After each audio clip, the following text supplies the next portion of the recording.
This means the dog days of summer and America's premier sports car series have come to Central Ohio. Muscle Milk Racing has asserted itself as the hottest team in the American Le Mans Series, riding a wave of 4 straight victories. The GT class has featured a sizzling manufacturers battle. 4 different car makers have won the season's first 5 races. That corporate pressure means tempers have gotten hotter than a summer afternoon. Now it's no holds barred. You get in my way, I'm going through now. We all have to share the racetrack. We all have a code of conduct, and these guys are not behaving. I'm not going to be friendly out there anymore. Now an old nemesis has returned to the GT mix. The Viper is back.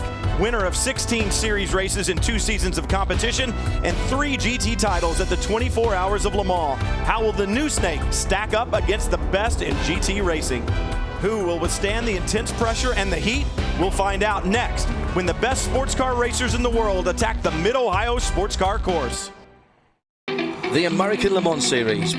World-class drivers, premier road courses and cutting-edge technology. Born in France in 1923 with the first running of the 24 Hours of Le Mans, the American Le Mans Series is the glory and the grueling reality of world-class sports car racing. 5 separate classes racing on the track at the same time. Drivers from around the world strut their speed, skill and endurance. It's the chain that connects the new and the true sports car fans to an extraordinary racing tradition. This is the American Le Mans Series. Welcome to ESPN and the American Le Mans Series coverage of round 6 of the 2012 season, the Mid-Ohio Sports Car Challenge. Today's broadcast is brought to you by Chevrolet and the Chevrolet Corvette, celebrating 60 years of exhilaration. The midway point of the 2012 American Le Mans Series season is here. And counting today's race, the teams and drivers face 4 races in the next 6 weeks. If you're going to make the second half championship run, you need to start it now. And one of the series' most demanding circuits in the middle of the summer heat wave awaits. 5 different classes of cars compete in the American Le Mans Series. Of the 3 prototype categories, P1 and P2 are the highest technology vehicles you'll find. Purpose-built carbon fiber chassis with advanced aerodynamics and powertrains. P1 cars are capable of speeds in excess of 200 miles an hour. Biggest difference between P1 and P2 machinery is that P1 cars utilize purpose-built racing engines, while P2 cars have a bit less power from production-based power plants. Prototype Challenge, it's a spec series. All the chassis are the same, the tires are the same. It's up to the teams and the drivers to get the most out of their machines. In the GT categories, there are 2. GT, choose your weapon. Pick a manufacturer, pick a tire manufacturer, and go racing at speeds in excess of 180 miles an hour. 5.5-liter displacement engines with an asterisk because we've got a new competitor in the field this weekend. And in GT Challenge, all the cars, Porsche 911 GT3 Cup machines with Yokohama tires. Once again, a spec series up to the teams and the drivers to maximize their chances. In the P1 category, Muscle Milk Pickett Racing has been on a roll, winning the last 4 events. And what's truly impressive is that their HPD chassis has worked well on very different types of tracks, from the streets of Long Beach to the high-speed flowing corners of Canadian Tire Motorsports Park. Earlier, Kelly Stavis spoke with Lucas Luhr. Lucas Luhr and Klaus Graf are going for their 5th straight overall victory today, and at times this team has looked dominant in their Muscle Milk Honda. So, Lucas, how do you keep your focus and maintain that momentum?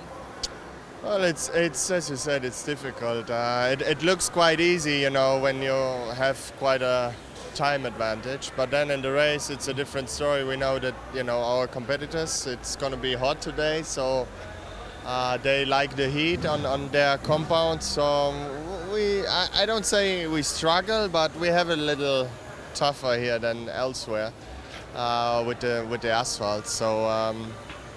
But, you know, again, the car is good. We try to push as always and see where we end up. But we have 1 or 2 tricks in our hand, and if we have to, we pull them out.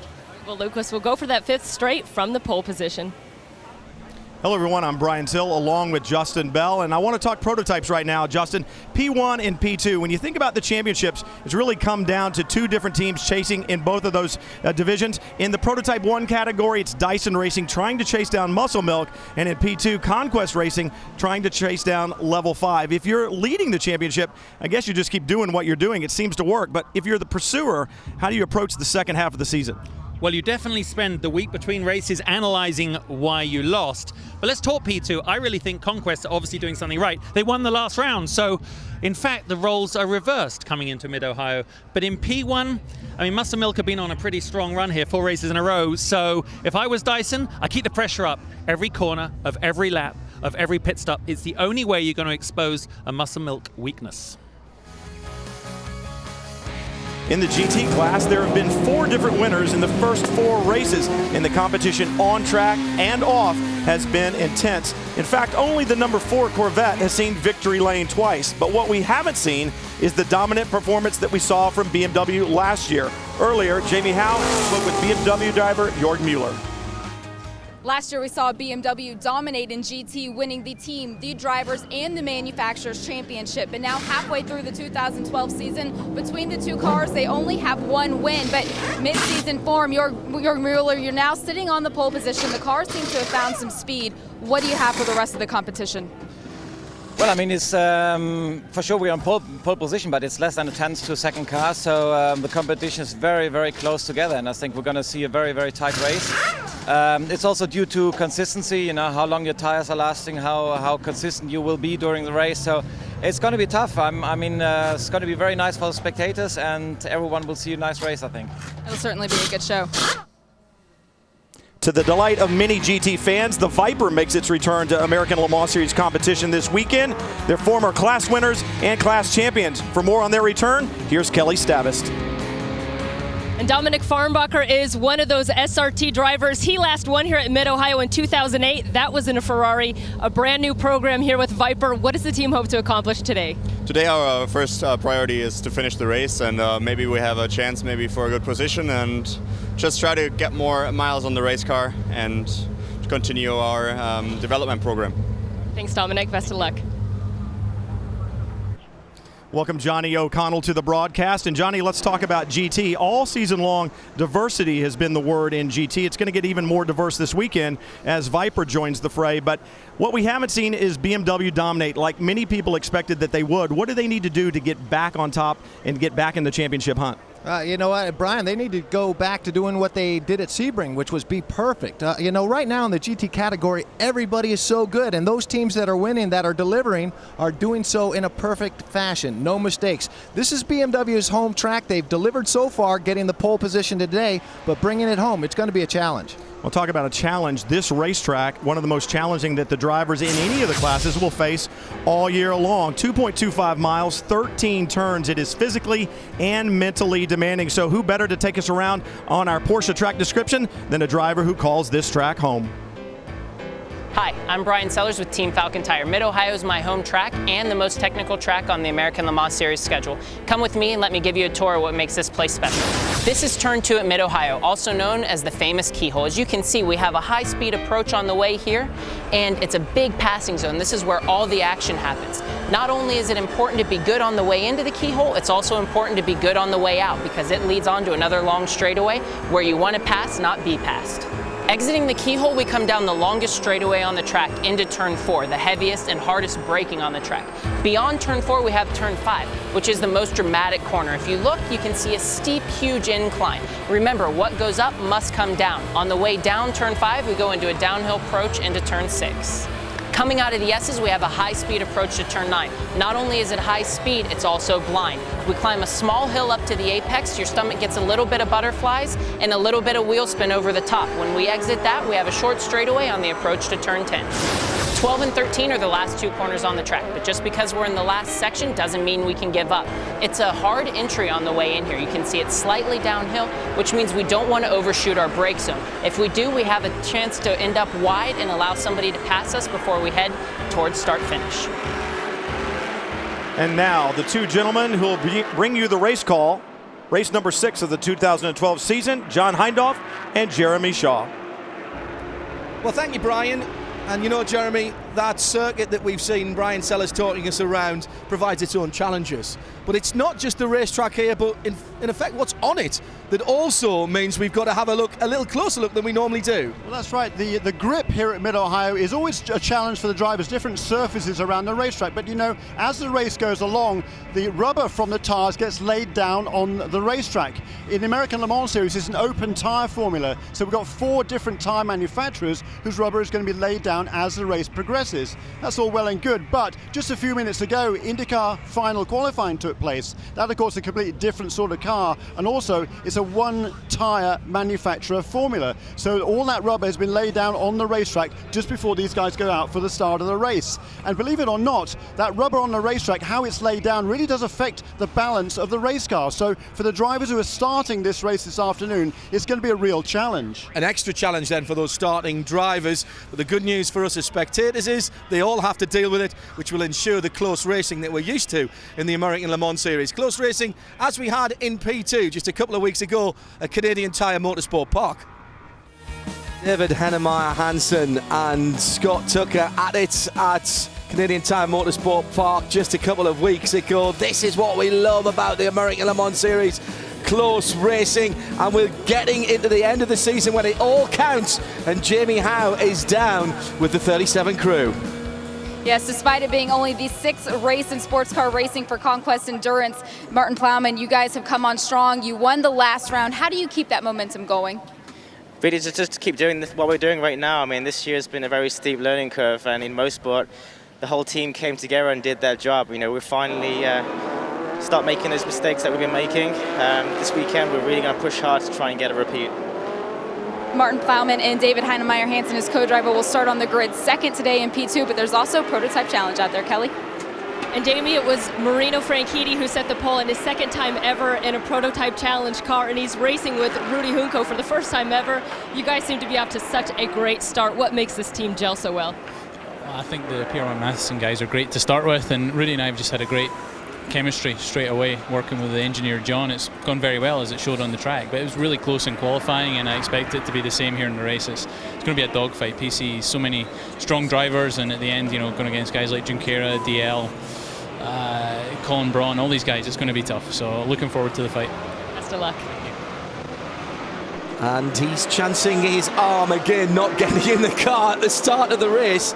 He hasn't raced since the start of the season now, because by the time it's got round to his turn in the car, poor Marino has had problems with his co-drivers or with other traffic taking cars out that he was meant to be a part of. Now, we've gone across the finish line here at Mid-Ohio. I think a unique in world motorsport that the finish line and the start line are at different parts of the track, not just different parts of the straight.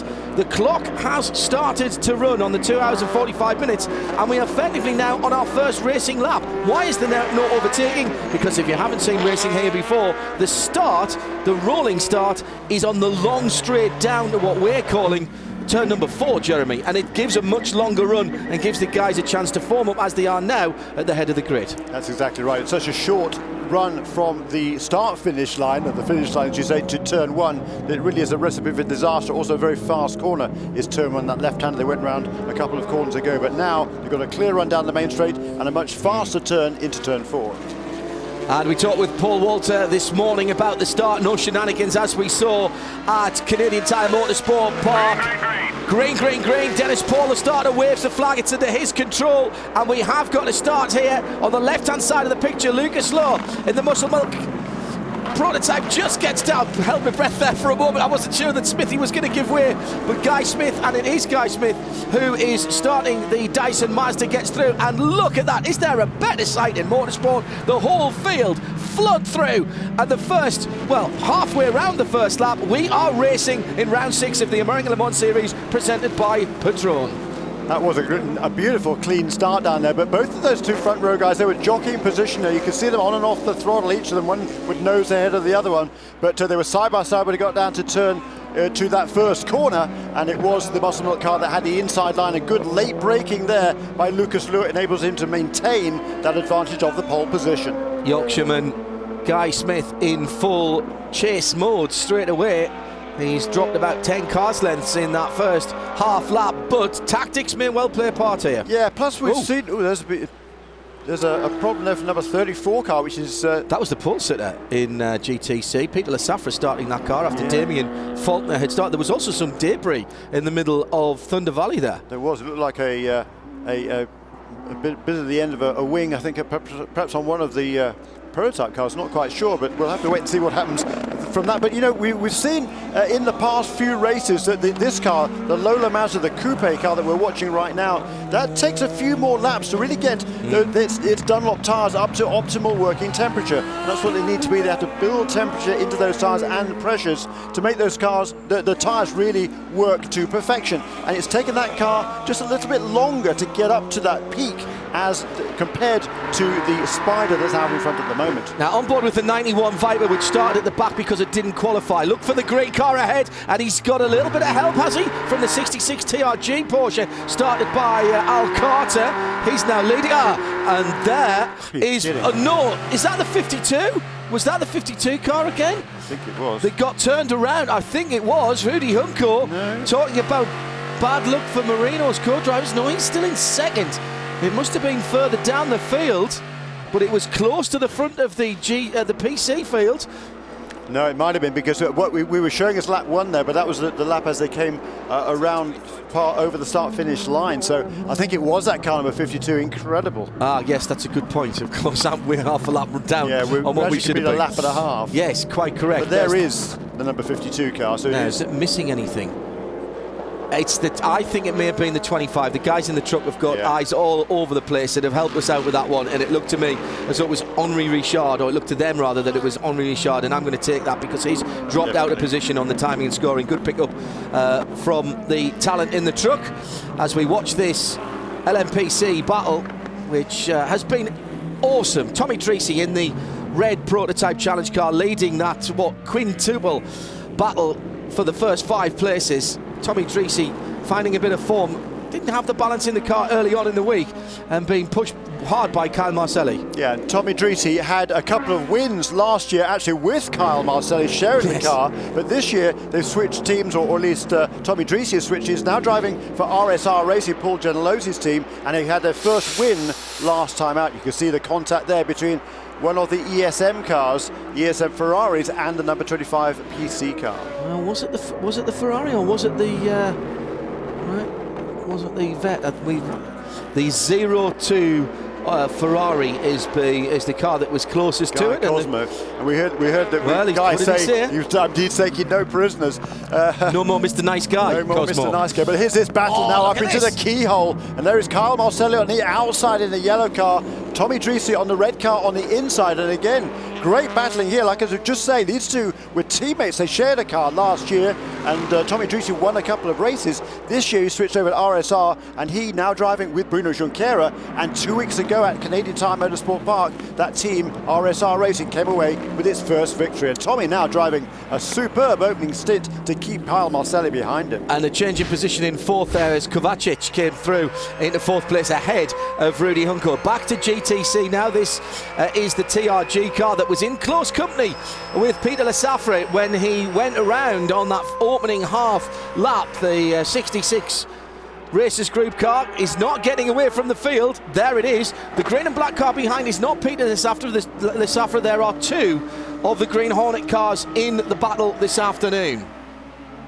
So the WeatherTech Alex Job racing car in 2nd place ahead of the JDX. That's the 11 Hertz sponsored golden Porsche Cup car. And just to confuse things, that's actually Tim Pappas and Jerome Blakemolen driving that gold car. They, of course, for Black Swan Racing, is Tim Pappas' team. They won the championship in GTC last year. They had intended to switch up to P2 category this year. They did for a couple of races, and then with the Lola cars difficulties, that the team got into some problems with getting parts for their car, so they're kind of sitting out the bulk of the season. But now Pappas and Blakemolen are driving that gold car this weekend and doing a very nice job with it as well. And up to 2nd place, as you saw there, as Jeremy was talking going past the GTC of Cooper McNeil in the WeatherTech car.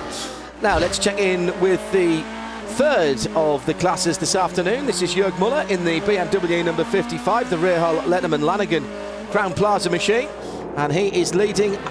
And amazingly enough, look at that gap. That doesn't happen in GT, but there's the answer. There's a prototype has got embroiled in this, and Flying Lizard number 45 with the yellow shade band and trim is in second place at the moment, the 45 Porsche, and that is Pat Long with Tommy Milner right on his tailpipes for third position as they come towards the carousel, and the 45 car riding a little bit of momentum, although they weren't credited with the win last weekend at Canadian Tires Motorsport Park. Right now, what Patrick Long is riding in is a Porsche that is not happy. He's been on the radio with his strategist, Thomas Blom, saying, my tire pressures cannot be up yet. The car's pulling to the left under braking. Thomas Blom confirms with him, you're right, the left side, they're still coming up to temperature. You have to be patient. Just let this race unfold. Be patient. We're going to get you to the front. But right now, Patrick is still struggling with an unhappy car. Jamie Howe down there in the pits for us, along with Kelly Stavist this afternoon. And what we're talking about, this car was first across the line, and as we went off the air 2 weeks ago, we thought that the Lizards had done 2 races, 2 wins in a row. But in post-race scrutineering, the technical checks that go on after every competitive session in the American Le Mans Series, indeed in motorsport generally, the car failed what's known as the stall test. And that's an essential part of the checking to prove that the right amount of air is going into the engine, and that was, I'm afraid, exclusion for the 45 car. Look at this battle. That is second down to 6th and 7th, and there's been plenty of pushing and shoving, as we can see from the BMW number 56, Jeremy. Yeah, there's been some fantastic dicing going here. Look at that, the BMW trying to get alongside the Ferrari coming through the carousel, and having none of that is the 0-1 car with Scott Sharp at the wheel. That is the team that ended up with the victory at Canadian Tire Motorsport Park a couple of weeks ago. There again is another view of that contact as the BMW tries to stick his nose in. Joey Hand there gets it firmly cut off by Scott Sharp, and again now they're battling side by side down toward turn 1, and the Corvette trying to make a move there as well. And has gone through. Yeah. That is Garcia, Antonio Garcia now ahead of the 56 of Joey Hand, and that was, see what happens? You get in that midfield and you want to make up positions, but the danger is, Jeremy, when you're so close, and the very different types of GT car that we got are so close in performance, you make a move one way and then you lose a position maybe or two, as we see the 0-2 Ferrari coming back through the field with Guy Cosmo. That's right, Guy Cosmo trying to make a move there as well. This is a great battle going on, but in the meantime, it's the number 55 BMW with Jörg Müller. Yeah, well, he got a jump at the start. He got past that prototype car with John Bennett driving, and John Bennett hasn't really been able to match the pace of the other PC cars, and for a while there certainly he was holding up this pack of GTs in the wake of the leader Jörg Müller. You talk about that 0-2 extreme speed Ferrari that's fallen back as far as 9th from a second place start. Guy Cosmo told me he was just going to go like heck, which has been his motto. He spent a lot of time here at Mid-Ohio, in fact, setting track records along the way. And he said, without being too cocky, I plan on leading this race by turn 4. Well, obviously things haven't gone to plan here to begin with. Well, in fairness, Kelly, he didn't say on which lap, did he? So, you know, we could give him some time on that. Guy, I know how frustrated he was, and there's just a little signs of damage on the nose of that car from that incident earlier on with the 25 prototype challenge car. I know how frustrated he was. I thought he got himself back together very, very well indeed at Canadian Tire Motorsport Park after he was shunted out of a very good finishing position.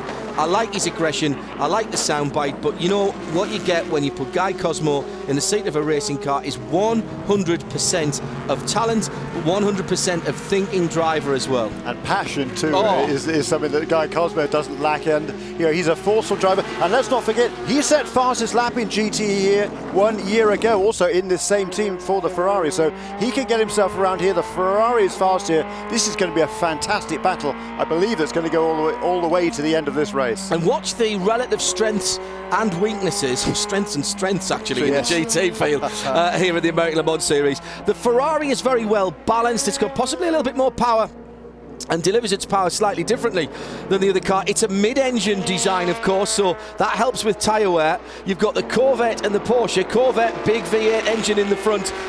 That clearly has its strengths and weaknesses, and the Porsche with the weight all out over the tail, that means the transitions getting off the corner with the weight going backwards is very good indeed.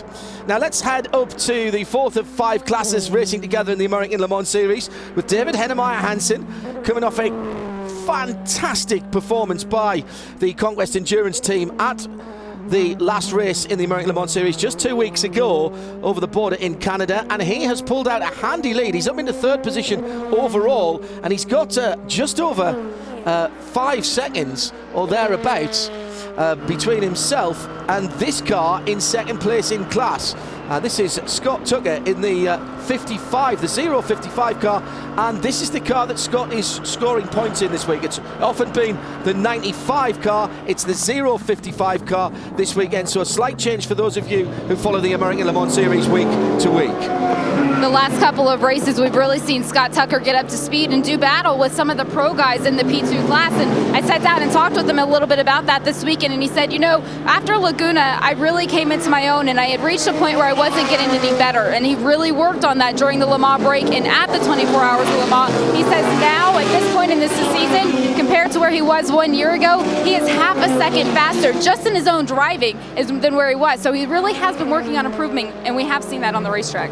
And right behind him is Ricardo Gonzalez, the 95 car running as well. 2 cars running from level 5. It hasn't always been the case, but they've actually played a decent a bit of strategy with the way the drivers are graded to give themselves a little more leeway and allow them to run 2 cars easier. Yeah, the way the rules are written, it's a Pro-Am class is P2, so that they have to have an amateur driver and a professional driver. There's different levels of professional driver as well. Luis Diaz was originally slated to drive the number 95 car, but he is a top-level driver. Ricardo Gonzalez, even though he's a very good racing driver and won several races in the past in this category, he is a lower-ranked driver. That means that he can share the car with Scott Tucker, and the amount of driving they have to do behind the wheel of the car is slightly different. Yeah. And that is what enables this team to run both cars and run properly. What will happen as this race goes on, Scott Tucker has started the 055 car, and as you say, John, that is the car with which he will score points. Later in the race, he will take over from Ricardo Gonzalez at the wheel of the number 95. Scott Tucker is getting a massive amount of track time this season. He's driving basically anything that moves, although this weekend all he's driving is in the P2 car in the American Le Mans Series. But he's got a huge amount of experience, and you know, he's really coming. He had the drive of his life at Lime Rock Park about a month ago, and then 2 weeks ago he set the fastest lap of the race in P2. He really has come of age as a driver. And expect to see him do his minimum drive time just over an hour in that car before he switches. Now let's head back to the Prototype Challenge category. Remember, this is the spec series, same chassis, same tyres, same very, very reliable General Motors V8 engine producing well over 400 horsepower, and fantastic racing in the American Le Mans Series for the last couple of 3 seasons. This is the battle for 3rd with the bright red car of Tommy Dreesy, the number 9 machine, in 3rd at the moment and having traffic to deal with. This is danger time for any cars, and as you see, as we call it, through comes the 52 round the inside, caught Tommy Dreesy just a little bit lapping, and Dreesy's lost a couple of positions there, Jeremy, as they were coming through onto the penultimate corner, but he fights back, and Dreesy's not taking that lying down and slides across on the apex of the carousel. Keep driving, keep digging, boy. He very nearly lost 2 positions there. Fantastic piece of opportunist driving by Rudy Hunko in the 52. That car recovering from its travails earlier on. Ruben seems to be racing today. It does. It's tremendous battling there, and Alex Popov is there. He's on the outside. Popov on the outside in the car that's directly ahead of us on board with the TRG Porsche right now. So the white and orange car, that is Alex Popov. Ahead of him, the red and white car is Tommy Dreesy. But Alex Popov, last weekend, 2 weeks ago at Canadian Tire Motorsport Park, Alex Popov in that 06 car was involved in an incident, took out 2 other cars, actually wrote them off. And as a result of that, he is under probation this afternoon. And look, we don't have to look too far back before we see another battle going through the S's. It is the 66 TRG leading the class in the Porsche GTC category, and right behind him in the number 11 car, that is 2nd place. 3rd place is that green and black That's the first of the 2 Green Hornet cars. So that's Al Carter, Tim Pappas back in the series, and Bob Fayetta up into 3rd place, 66, 11 and 33. All the double numbers together, all battling for 1st, 2nd and 3rd. Through comes 55 to make another double number. Hey, what's the odds on that? Somebody's working that out even as we speak. Through the carousel, onto the finishing straight. Tim Pappas ahead of the 55 of Jörg Muller. Jörg will try and go through. Tim doesn't really want to let him through because it's going to ruin his entry to turn number 1. The leader in GTC, hello, Al Carter and Apex. Apex Al Carter, let's just introduce you to each other, because it seems you haven't met on that lap around at least, but he was letting the BMW through, so maybe I was being a tad harsh on him. That's the first 3 together, Jeremy, and once again, the challenge classes proving to provide us fantastic racing. But look at this again. Here's one of the GT cars coming through. This is the 45 Flying Lizard in 2nd place. He's closed that gap to the BMW. Indeed he has. He's managed to find a way around that 05 PC car of John Bennett. Pulled well away from him, as you can see, and he is narrowing that gap to the race leader in GT. Just going out of the picture there, that is Jörg Müller in the number 55 BMW. And Pat Long, remember, was waiting for tyre temps on the left-hand side, Michelin's to come up, and it appears that the temps and pressures are now more to the American driver's liking, and he set off on pursuit mode to try and close down that BMW of Jörg Muller. And that is, I mean, he's halved the gap in, what, 2 or 3 laps. There is Tim Pappas in the Hertz Gold JDX Porsche, the GTC category. Spec class for Porsche Cup cars, effectively. And now they've got the rest of this. Oh my goodness me. Just watch this, because everybody is 4th in the GT battle. The Corvette is just a little bit ahead, and then everyone else is battling for 4th position. They're in traffic. There's a PC car, there's the GTC 1st, 2nd and 3rd, and this is multi-class racing. If you want to know what multi-class racing is, look at these pictures now. We've got 3 of the 4 classes, 3 of the 5 classes all together on the track, and they're all having their own battles. And up the inside there's a position made up by the ESM Ferrari, recovering from the back of the field. That's Guy Cosmo going through, back through on the 56, excuse me, BMW of Joey Hands. That'll change your game by the next time I start talking. Jeremy. Fantastic racing it all the way through the field. Magnificent stuff. And you can see there's that PC car on the inside. That is John Bennett, who's really struggling, surprisingly. He's the owner of the Core Autosport team. He'll be driving with Colin Brown. And those guys have been on a tear in the championship in the last few races. They won the last 2 prior to Canadian Tire Motorsport Park 2 weeks ago, but this weekend John Bennett is really struggling. Yeah, he's having to brake. I think he's got a problem getting the car into the turn-in of the corner, Jeremy, because he's braking very early, and in fairness, John's better than that. Yeah. As behind there's various battles. Let's just keep an eye on that BMW for a moment as the GT field are all separated by about 8 or 9 seconds down towards 10th. This is exactly the sort of street fight we expect from the street racing cars, street-based cars, as Brian Sellers goes through in the Falcon Tyre Porsche. Derek Walker had a long chat with him last night. He's loving being in the American Le Mans Series. But out front, it's been a very good opening 20 minutes for Lucas Lowe and the Muscle Milk Racing number 6 HPD with a Honda engine. There's the rest of your leaders. We're settling into a little bit of a pattern here. There'll be more racing when we come back to Mid-Ohio Sports Car Course.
It's always great to be at Mid-Ohio.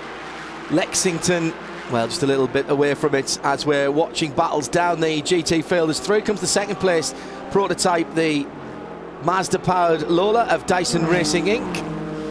And Guy Smith, the 2003 Le Mans winner, pushing his way through the battle in GT, which is for 10th position. Bill Sweedler and Gunnar Whitmer in the return of the Snake.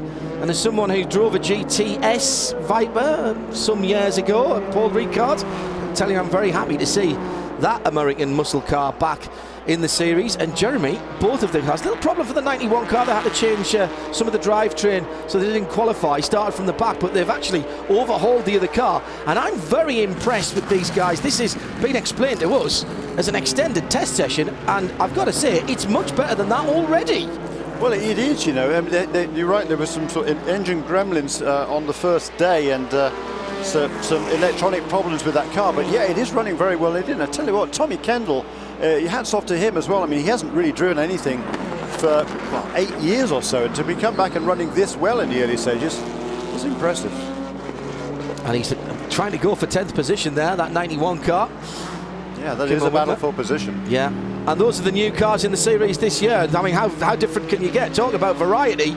We've got the Lotus Evora, small, lightweight machine with the engine at the back, and the big V10 for 8 litre of the Viper. Now, that is the 25 car that has had problems right through the race. They were turned around early on, Henri Richard. Now, meantime, in GT, there's been a bit of action too, as Pat Long, we said, he was in full attack mode, and he's chased down the BMW that was leading and put Jörg Muller into second position. That is a phenomenal drive from Pat Long, complaining about the handling of the car early on. It's come to him, and look at the gap that he's put on that BMW, the two German marques. Big and bitter rivals. Now, here's how it an uncharacteristic mistake by Jörg Muller, and that's why the distance is so much going at the carousel, Jeremy. Just outbraked himself. He did indeed. Got on the brakes a little bit too hard, locks him up. Let's have a look at the onboard here. He's coming into the carousel. It's a very tricky corner, that, but it looks on the down like change. Yeah, he just tried to carry a bit too much speed over that slight crest as you're braking there to turn right. And we've seen it in the past, the Dunlop tires on the BMW, so sometimes they're great, sometimes they're not quite so good. And I wonder whether they're struggling just a little bit with tyre wear. We've seen that several times this season. Maybe we're seeing a little bit of that now. As you can see, the Corvette's not too far behind now either. Well, that's Tommy Milner who's trying to chase him down. Temperatures have been fluctuating over the last 2 or 3 days here at the racetrack, and when the sun goes in, the temperature tends to drop quite quickly, but the humidity is remaining high. We've had more cloud today than at any other time. The 2 ESM Ferraris, the Extreme Speed Motorsport with Patron cars, now running line astern. That's 4th and 5th position for Scott Sharp, the man behind the team. And Guy Cosmo says, boss, excuse me, can I be through here? I got turned around earlier. Honestly, I think it's my turn to be first of the 2. Yeah, and there he goes. And he let him through as well. He let him through. So I think, heads up driving there by Scott Sharp. Let at this stage, faster car of Guy Cosmo go through and see whether he now can track down the Corvette ahead of him. Yes, I was sort of being slightly sarcastic there, but it seems as though there was a bit of team orders allowed, of course. That's no problem, and no point in holding up your teammate if he's got a quicker car. And Guy is well fired up, as we mentioned at the early part of the show, and he's got a sniff of the tail end of Tommy Milner. So Pat Long leads in the 45 Lizard. These are the changes. He's gone to the top of GT from Jörg Muller in the 55 BMW. New second place then. Third for Tommy Milner in the first of the Corvettes, the number 4 car. Then it's Guy Cosmo in the 02 Extreme Speed Ferrari. And then his teammate, the 01. And then the second of the Corvettes is 6th. That's Tonio Garcia. Now, on board with the number 95. How can I tell that's the 95? What, can't you read the sticker? The scrutineering sticker that's sitting on the right-hand side there. So that means that we're on board with Gonzalez. Okay, I was going to say, where's Scott Tucker? He's just got an ESM Ferrari between himself and his teammate, and he's not been able to find his way past Guy Cosmo there, so Gonzalez is going to have to tuck in behind him and follow him through this whole section of corners here. And maybe he's going to dive down the inside. He is, and Guy Cosmo finally has to let him go. I don't think he wanted to, but finally was obliged to there. And I think that was fine. I had no problem with that move down to the inside at that corner. Now there's Alex Popper. He's on probation after that incident that Jeremy mentioned that took out 2 innocent bystanders as far as the other cars involved were concerned. But if he keeps his nose clean for this one, then it's back to normal racing for him. He's in 3rd position at the moment in the LMP2 category. Yeah, driving very nicely too. I mean, he's done a super job these last few races. He's got a couple of wins under his belt already this season. In this championship has Alex Popper, and he's been a bit of a revelation for me, the Venezuelan, this year. When I had a chance to ask Alex about that probation, he said he thinks it was absolutely the wrong call, that he did nothing wrong, and it certainly won't affect his driving today. And now we see one of those prototypes off course. And that is Tommy Dreesy, and he's not getting out of there, Jeremy. That's at the entrance to turn number 4. He went round anti-clockwise. It was the only thing he could do. Get off the clutch! Get off the clutch! And it's very much uphill. You're stuck. Stop spinning the tires. Stop. It's very much uphill, that, as you can see. That's great. Thank you so much. That's exactly the perfect shot to illustrate just how much uphill it is. Right to left. And Tommy is really kicking himself there. Clearly his mistake. He's trying to get reverse, but he's going to have to be dragged out of there. And this, I'm afraid, with just on the half hour gone, is very likely to bring out a full course caution, because that is at the end of the fastest straight here at the Mid-Ohio Sports Car Club. And tactics. Thomas Blum, the man who calls tactics for the 45 Lizards, has brought the leader of GT. Pat Longin, he's given up the lead. He's expecting a full course caution. He's rolled the dice here. This is a very brave thing to do indeed. Patrick Long was the first of the GT cars on pit lane, but pit lane is now filling up with them. It looks like it will be a full pit stop. They are putting the fuel in. He is going to get 4 new Michelin tires. He was complaining about the tires getting up to temperature, that they took too many laps. They are putting on a smooth set of stickers, so these will take some time to get up as well. This caution will really help out the Lizards. Kelly? Same thing. Down here at Corvette, we've got both the 3 and 4 Corvette in here, and as they fuel the car, we see they've also got some Michelin tires ready to go on both of those Corvettes. The 4 is out as we get the yellow. It is a full course caution. The 4 had a very quick pit stop. The 3 just got its tires and is underway. We also see the 56 BMW and the 02 Ferrari leaving pit lane. And we saw the Porsche Panamera safety car scrambling out of the exit of pit lane, using all of the V8 horsepower to get out in front of the field, now having to wave through the bulk of the field until the leader comes through. And this is going to be, I'm afraid, for some of those GT cars, if they can't get out of the pits, this could be a really big call. The guys who are still there, where is the leader? We are waiting for Lucas Luhr to come around. Now also, I should say that in that GT battle, the BMW split their strategy. Here's Lucas Luhr. He's slowed back because he's seen the double yellows, and he will now go up the hill to the keyhole. The BMW team have split their strategy, and they allowed Jörg Miller in the 55, the pole-sitting car, to go through without stopping.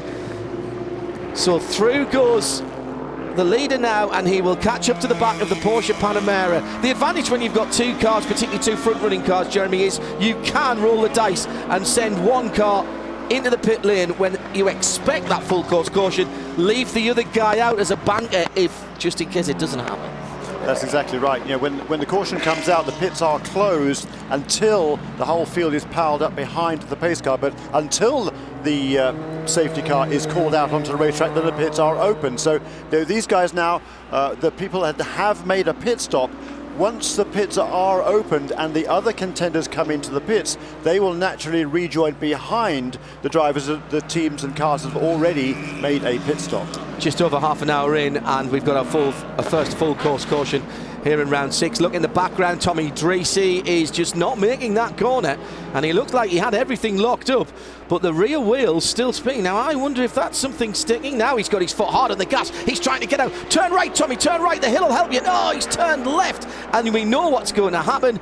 He won't be able to get back up the gravel because of the rise. He's starting to struggle now, and it's going to grind inexorably to a halt. Now earlier, it's not been a good day. This is Alex Papa on the left-hand side, and being very forceful indeed for a man who's on probation. Look at it from the front, Jeremy, as they go up to the keyhole. Yeah, Alex Papa certainly sort of closed him down a little bit towards the apex of the corner. Didn't do anything particularly untoward. He certainly left him room to come down the inside there. I don't really have a problem with that. I think it was just good, wheel-to-wheel action between those two drivers. And then Rudy Junko also going for a bit of rallycross action. I got it. I'm going across the track.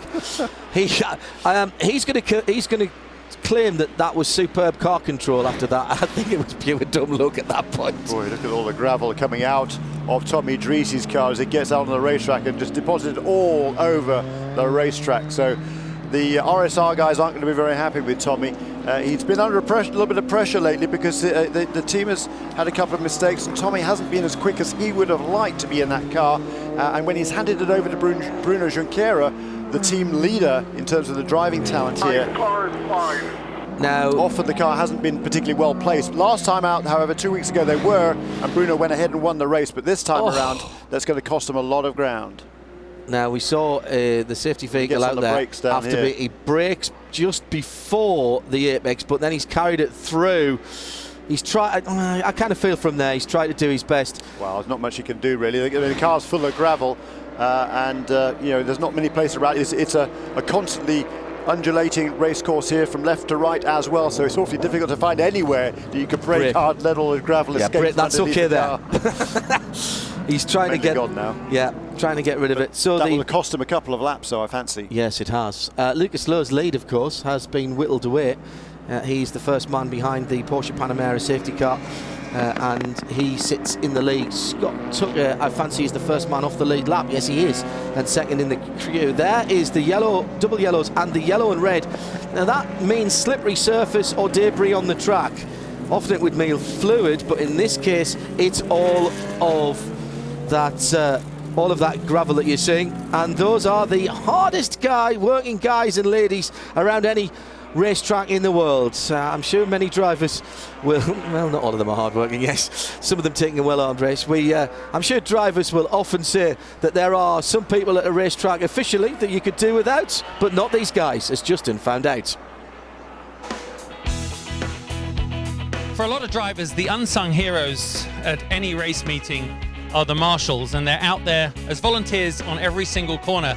And not only does the flow of the race rely a lot on them, but so do the driver's safety. Right now there's been a little incident and they're holding off, but these are the guys. You never normally see them. They're normally just like little gnomes. Normally people that wear white suits are more associated with institutions, but these guys are our heroes out on the racetrack. So tell me, how long have you been doing this? 5 years. What's your name? John Locatus. So John, what was it about this that appealed to you to come and do marshalling? Well, you get in and race for free, you get closer to the action, and you do spectating, and it's a lot of fun. And you're working with this guy here. Do you know what? They had leather helmets when he started doing this. I'm a 16-year guy. Wow. It's the youngest thing he's been doing. And how long have you been doing it? 6 years. The late bloomers. But you know, we really do depend on them a lot. And that whole flow, we got the whole sequence of flags here. I could do a documentary on what these mean, but the one that you want is the green one. It's going green again, guys. Remember, when you watch TV and the racing, these guys hold it all together. Justin Bell out with the corner workers. We've got a worldwide shortage of men and ladies in white or in orange in Europe, so if you'd like to get a little closer to the action and help out your favourite part of motorsport, then contact one of your local motor clubs or marshalling clubs. They'd be delighted to hear from you, and we can never have enough corner workers and marshals. They do a great job. Thank you one and all. So Jeremy, we've got a lot of gravel to clean up. The safety car continues to run around. I'm still just caught a note there that the pits are still closed at the moment, so we haven't yet opened the pit lane. So we're not missing any action on the circuit. We'll be back when the pits are open. Lucas Lowe still leads. There are your other class leaders. Round 6 of the American Le Mans Series in 2012. Hey, my name's Derek Walker of Falcon Motorsports. Stay tuned to find out why Porsche is one of the most versatile car manufacturers in the world. everything we ever thought up. Everything we fight for. Everything we dream of. Everything we are. The new 911. Porsche Identity.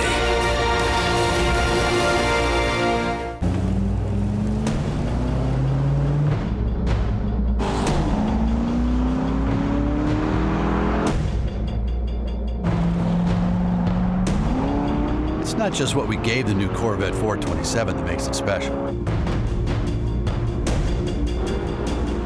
It's what we didn't.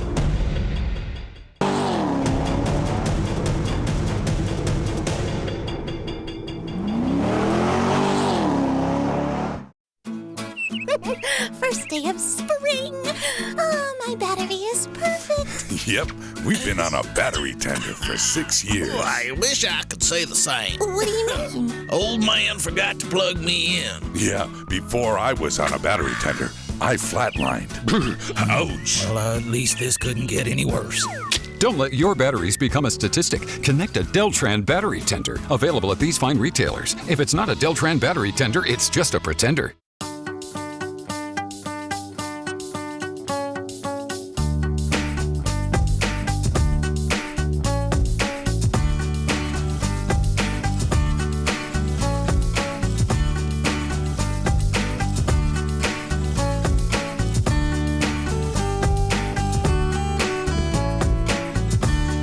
When it comes to fun family getaways, it's got to be Holiday Inn Club Vacations. Room to be yourself. I reckon.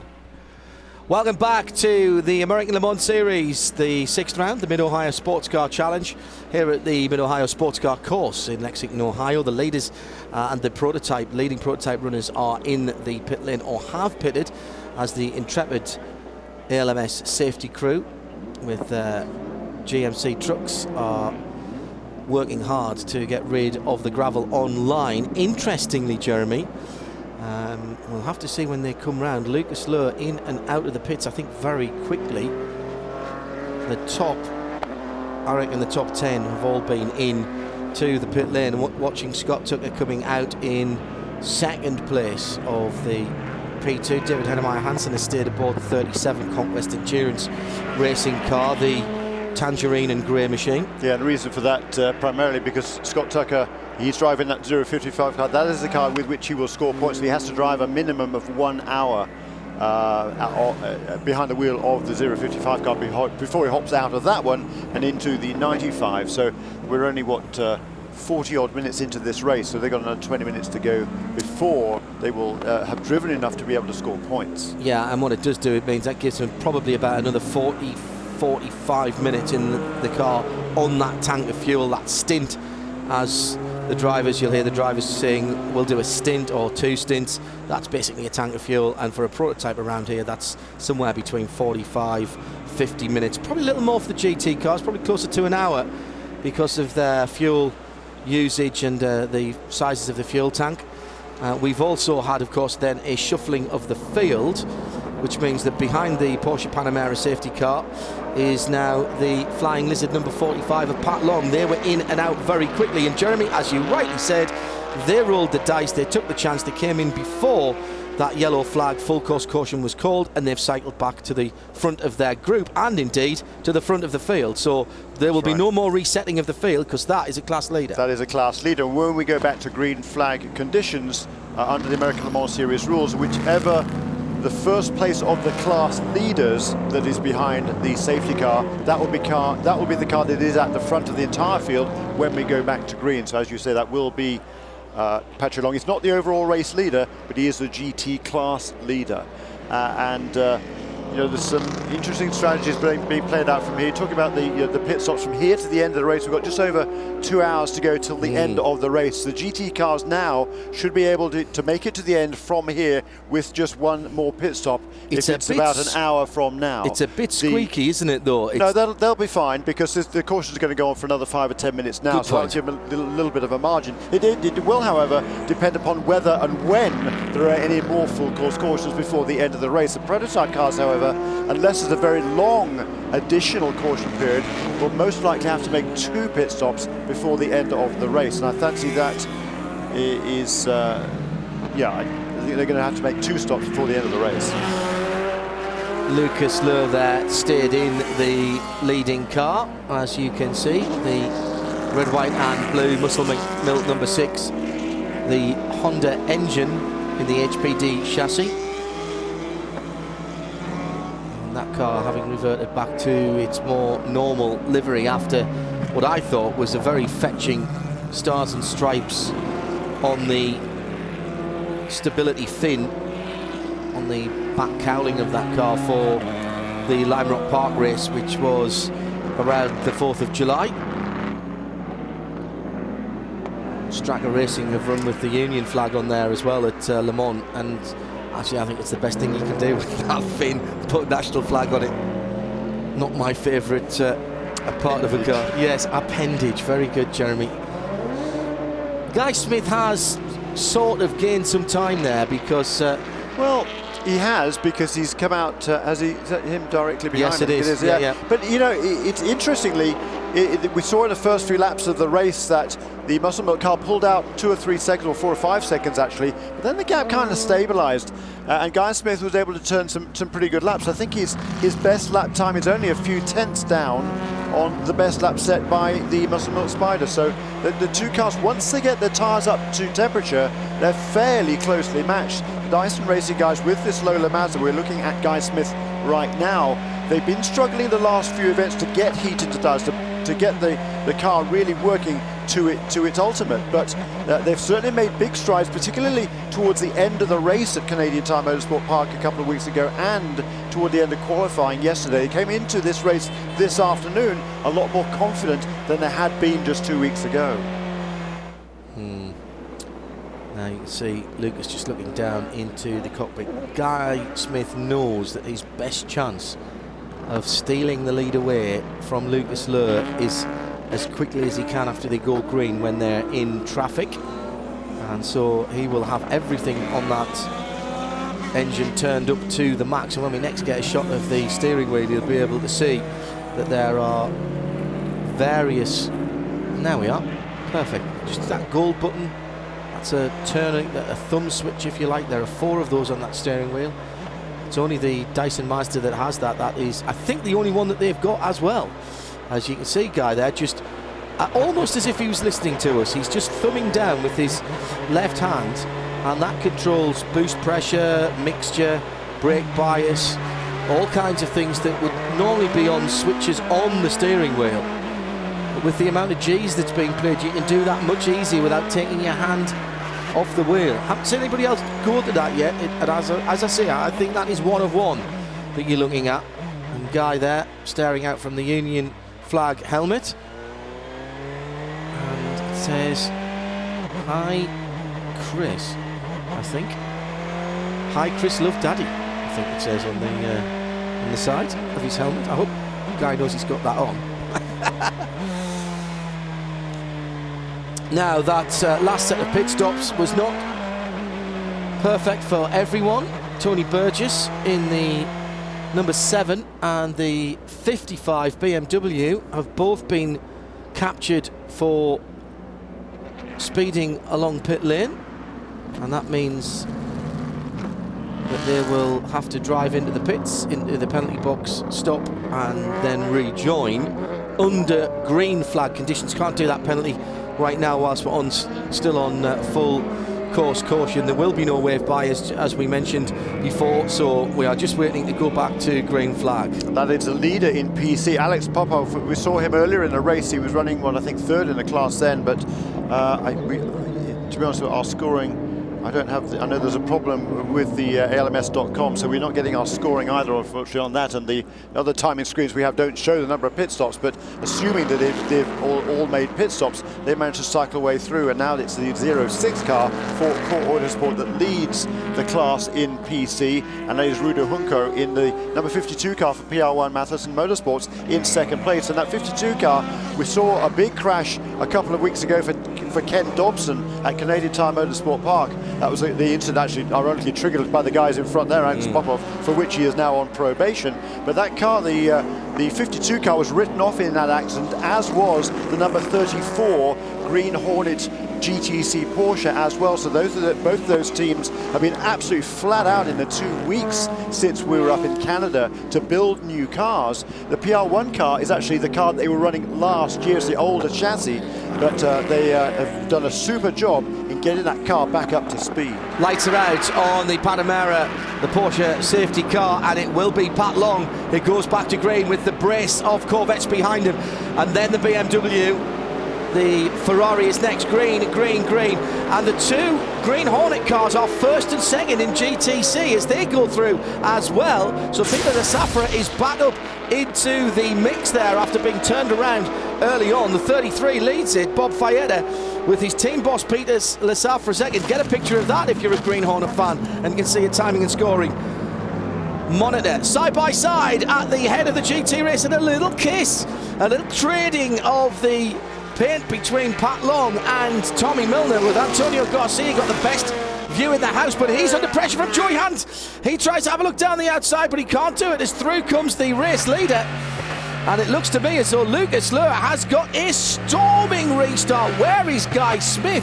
He was only 7/10 behind the back of that Muscle Milk car across the finish line, but I couldn't see him in shot. It looks like Lucas has really gone into full attack mode as soon as he's seen the green flag. But look at this, only one line here, Jeremy. Yeah, that's exactly right. You have to follow the GT cars there over those crests and rises and dips and turns around the back end of the race car. So you can see the back of that trainer cars is Smith here. Once again, we see that this Muscle Milk HPD on the Michelin tyres, they just get those tyres up to optimal working temperature a little bit quicker than the Lola Mazda on its Dunlop tyres. Yeah, normally aspirated engine, of course, on the Muscle Milk car. Pinging through, just about 100 metres away from where we're sitting at the moment. Turbocharged engine for the Mazda power. Oh, and off! Behind has gone Popper. Is that? Yeah, it is. Just misjudged the exit of turn number 1. And Alex Popper leading the prototype challenge category in 7th position overall. He's done some damage to the front end. That car behind him is not in a battle for position. That's David Hennemeyer Hansen, who is 3rd place overall and leading the P2 category, and he's not too happy to be tied up. But the blue and black car is Rudy Junco, and that is 2nd place. That is the 2nd place car. Not a battle for position that we're seeing now into turn 4, but that blue and black car now in the background behind the core car is the 2nd place car.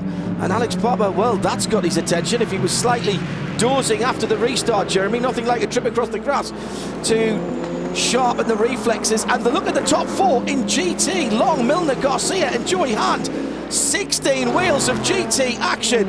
The Porsche with the front engine V8 right in his wheel tracks, and Pat Long, once again, the accomplished American road racer, is now fighting for his life at the head of the GT field. Yeah, tremendous 4-car battle there, and David Heinemeier Hansen, 3rd place overall, leader in P2, is going to have to work his way through these GT cars. It's not going to be that easy either, because they are all super fast. There goes Heinemeier Hansen down the inside. Oh, he's loving this, isn't he? He's loving it. Tremendous battling going on.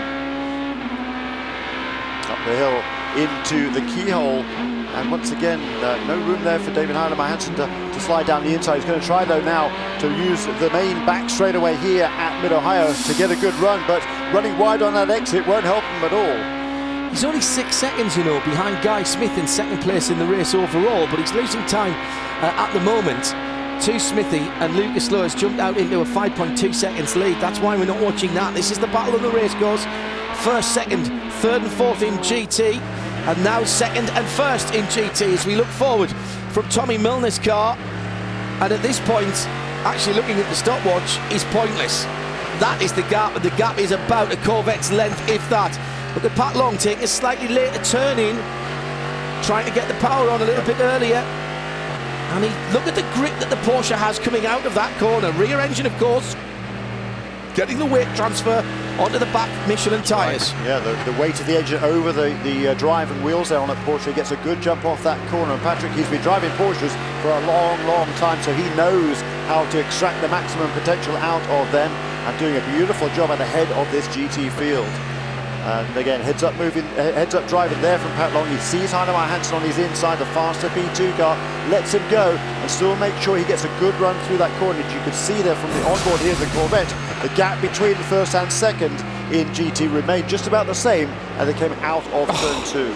Looking down from the BMW aerial camera at that battle for first, second, third and fourth in the GT category. Then behind them we've got Alex Papao, and one car back still is Rudy Hunko in that blue car at the back of that train. He is battling with the white car, 2 cars off the back of that train. The interloper is the black car in the middle, which I think is Scott Tucker. No, it's Ricardo Gonzalez.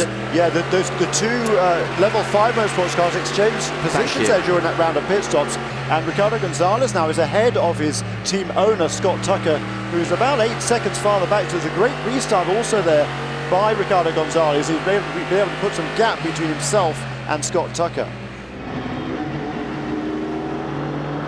And on board with Scott now, as he is in elegant isolation. He'll love that.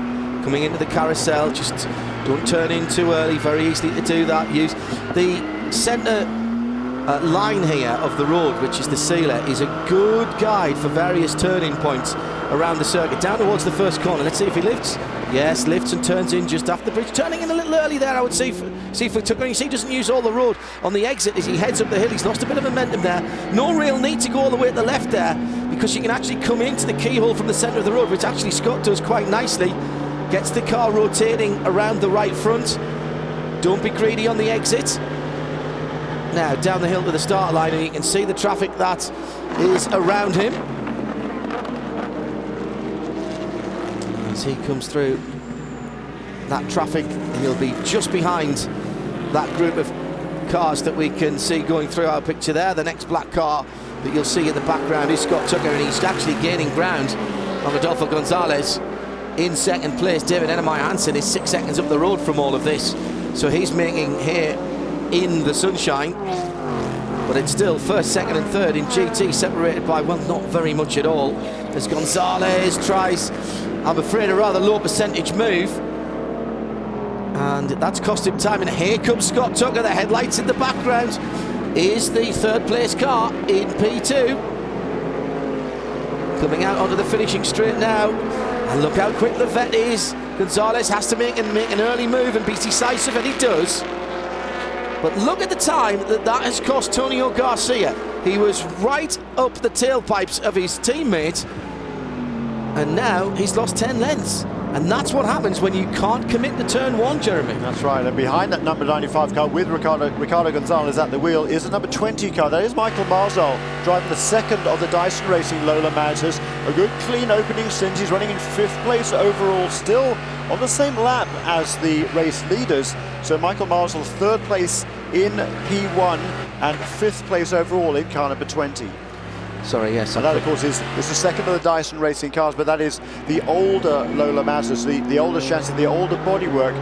So it's not got all the latest aerodynamic updates on that car, but Michael Marzal doing a nice opening stint. Yes, I put Rodolfo in that car a moment ago, but I'm sure to the chagrin of Ricardo. There's lots of Gonzalez out there racing at the moment, and many of them pretty quick too. Yeah.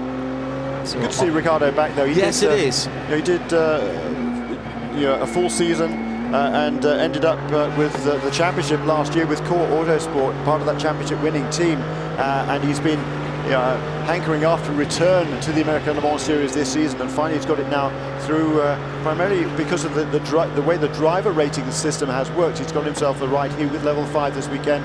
Luis Diaz, the regular driver of that car, will be back with level 5 for the final few races of the season, because the race distances work out more in favor of making sure that the Level 5 motorsport team is able to achieve its two aims. One, to aim for the championship, and two, to get Scott Tucker as much seat time as he possibly can.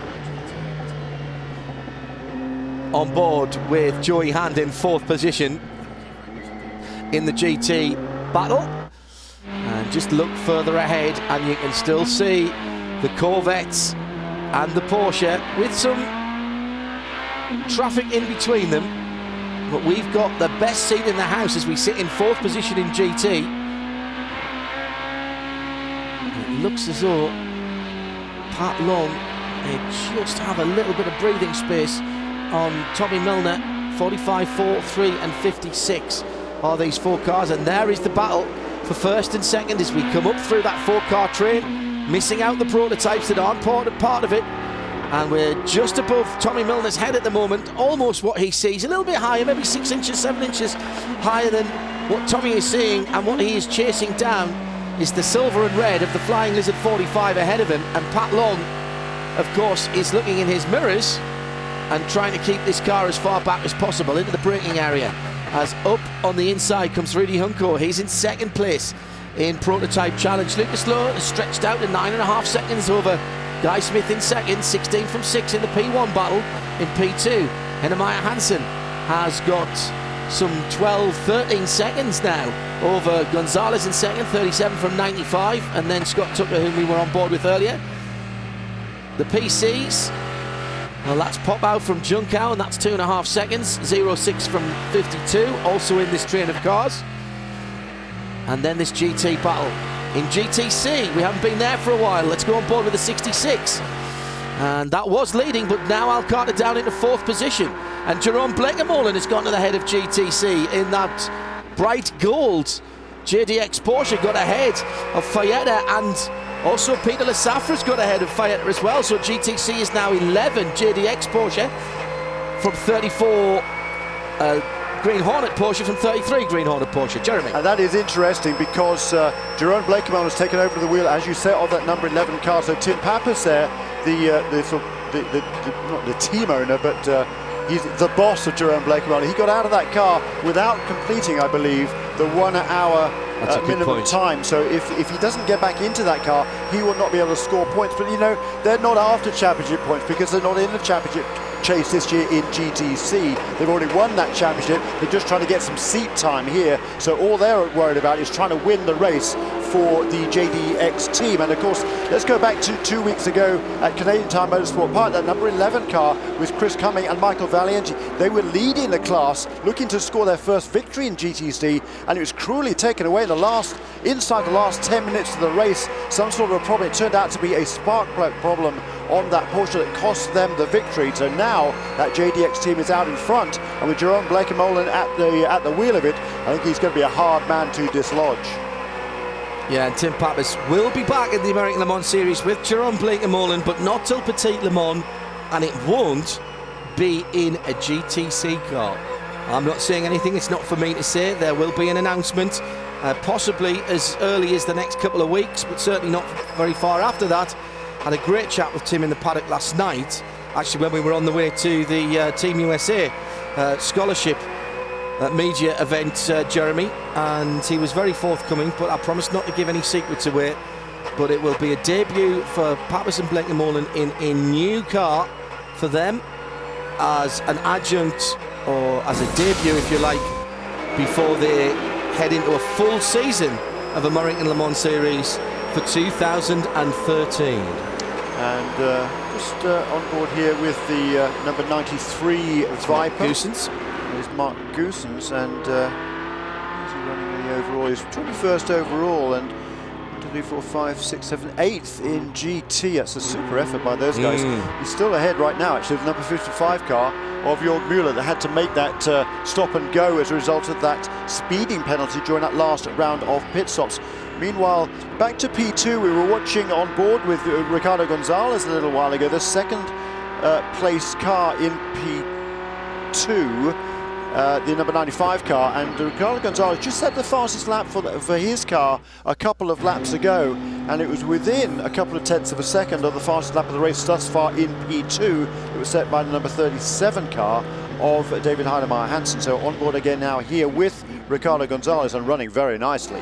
Into the pits, the 05 Core Autosport car. Glance over the shoulder, and that car has dropped off my timing and scoring, Jeremy. Not in the top 32. Yes, Peter Lasafra in the pits from second place in GTC. Cooper McNeil in the pits. So I think they didn't pit in that last yellow flag situation, and they've gone off strategy, stayed on the lead lap in class. And can they get back out again?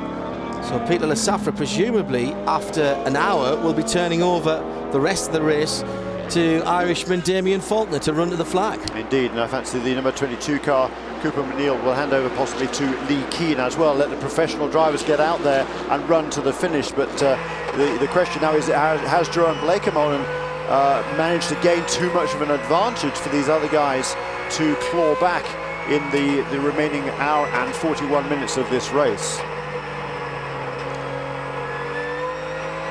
Al Carter third place in GTC, ahead of him Fayetta in the second of the Hornet, the Green Hornet cars.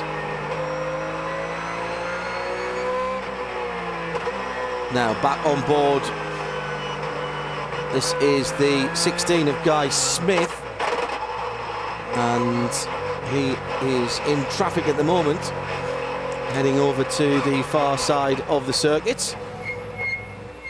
Now, someone in a Porsche has just come into a pit, because I could hear that. Yeah, the audio isn't up. Oh, there's Colin Brown. He's in 5th in PC. My apologies. Yes, his 16th position. And he's just taken over the wheel from John Bennett. And that was the 66 of Al Carter coming into the pits, the very distinctive clunkiness of the RSR gearbox. There is the 05.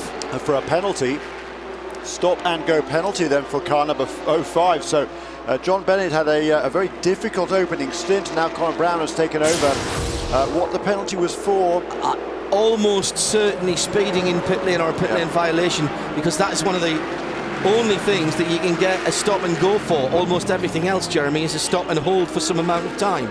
So it's not contact, because that would be a minimum penalty of standing still as well. Lucas slows up by nearly 13 seconds on Guy Smith.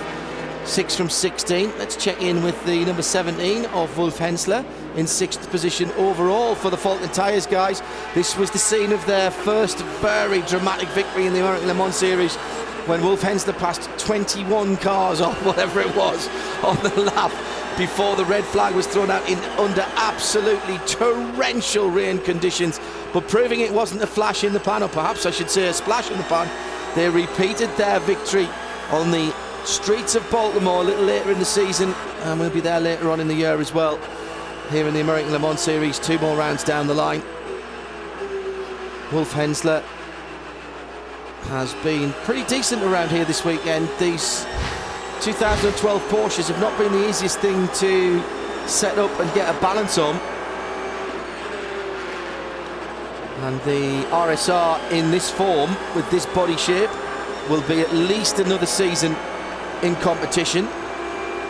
The body style is 997. You'll hear people say it's a 997. Well, yes, it's a 911. We know that. Well, the 997 is the body style, the model year, if you like. And this body style. I've always been confused by the Porsche nomenclature, to be honest. Yeah, they do it as project numbers, Jeremy. You know, that's how it's always started. So they're not even always consecutive. 996 was the previous body shape, 997 is this one, but the new one is 991. So you work that one out. There's been plenty of beyond me. Yeah, I don't think it's even a translation from German to English. No.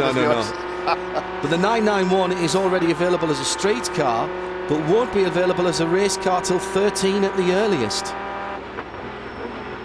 Now on board with the Snake, seeing the 93 car, it's Mark Goossens, our many Belgian fans tuned in around the world on such affiliates as Motors TV or on the World Wide Web. I think particularly of Patrick Six, who is probably listening to us at the moment. Hello, Patrick. Mark Gooson's doing a pretty good job in developing this car, and I've been impressed how quick they are out of the box, and they are still having a battle just inside now the top 10 with that 23 Lotus Evora, Alex Job Racing and Bill Sweedler. Yeah, the battle for 9th and 10th. And what's interesting to me is that we're on board the 93 car, but the 91 car with Dominic Farnbach at the wheel is flying. Yeah, back behind their teammate at the moment, with Ed Brown between them in the 02 ESM Patron Ferrari. And into the pits is just, where's Bill Sweedler going? We switched to the 91 car. This is Dominic Farnbach. Last, he's just earned his fastest lap at the race, a 22.9, which is not far off it's about a second or so off what the really quick cars are doing in GT. So to be that close, first time out with this brand new SRT Viper GSR is absolutely remarkable in my book. It's going about a second a lap quicker than the 93 car at the moment. It's a couple of places farther back down the order, but again, very, very good lap times from Dominic Farnbach. Great to see Chrysler. Hairstyle too. Great hairstyle. Looks like an explosion on his head. That's fantastic. We love it. Great to see Chrysler Dodge back in the big time, back in ACO rules racing, and the exemption for them, the allowance for them to run the 8-litre engine, although they're choked down with small restrictors, so the engine can't make as much horsepower. That came from the ACO, from the French authority that governs the rules to Le Mans.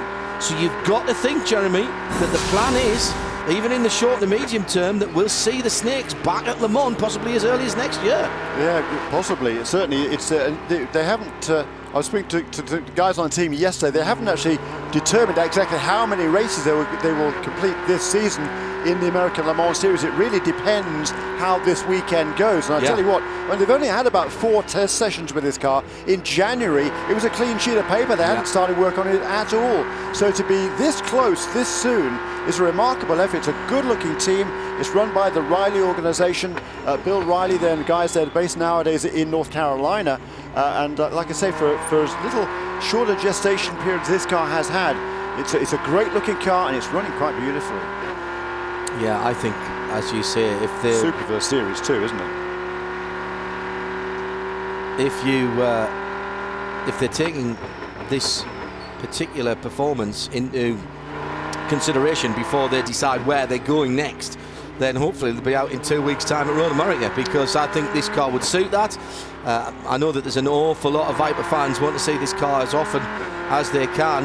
Yeah, there's certainly a big collection of road racing fans will be at Road America in 2 weeks' time.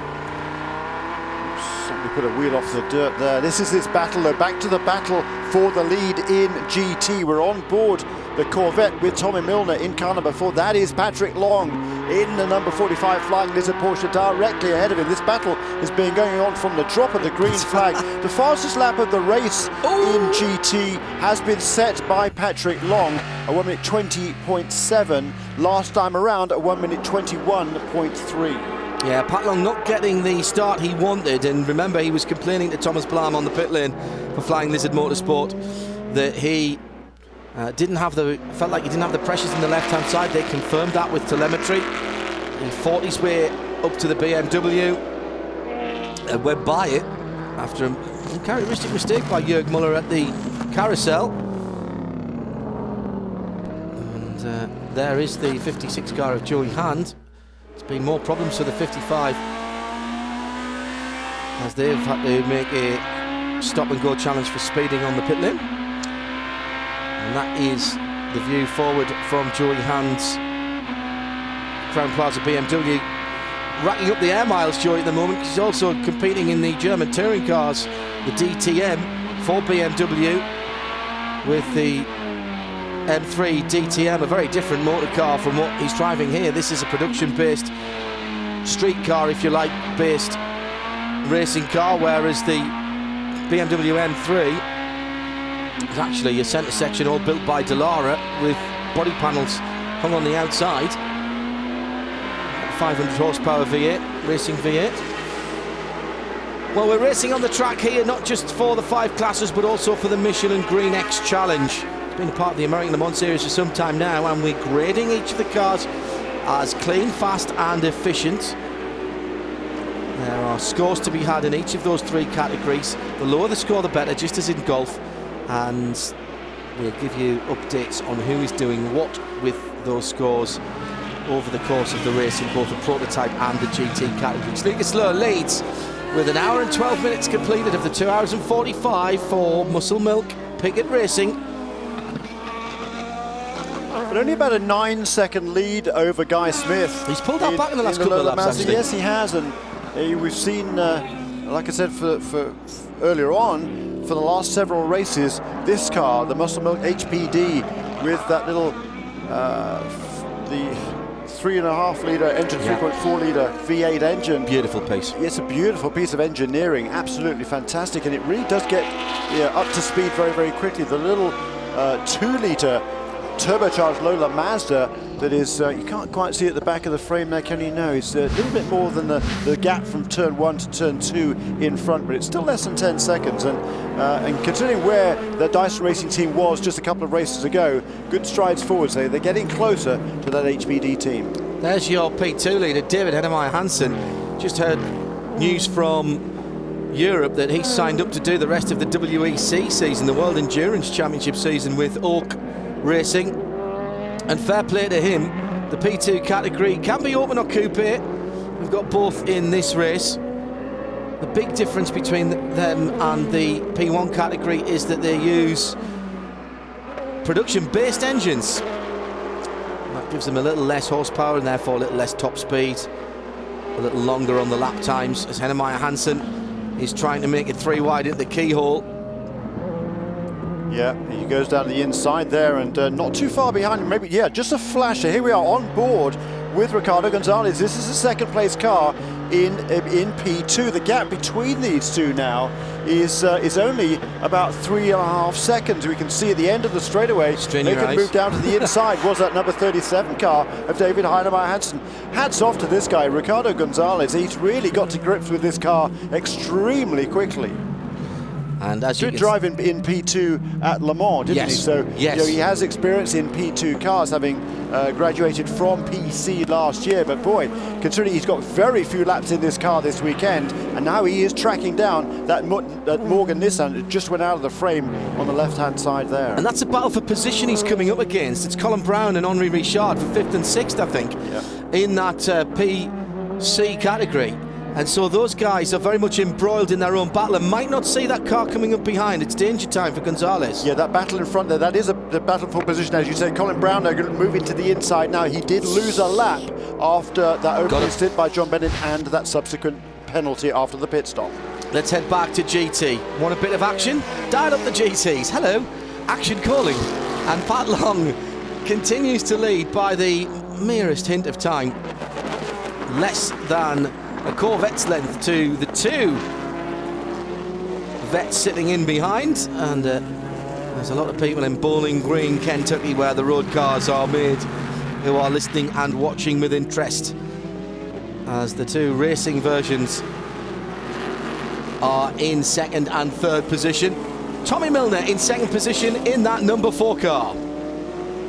That number 4 Corvette actually started 6th. They made up a lot of ground when they came in for that pit stop just before we went to full course caution. This is a team Corvette that's known for having flawless pit stops, although lately they haven't been so perfect. Crew Chief Dan Being submitted, he said, look, we lost the race at Mosport in the pits, we lost time at Lime Rock, and we don't take that lightly. We've been working on it. He said the key is no mistakes.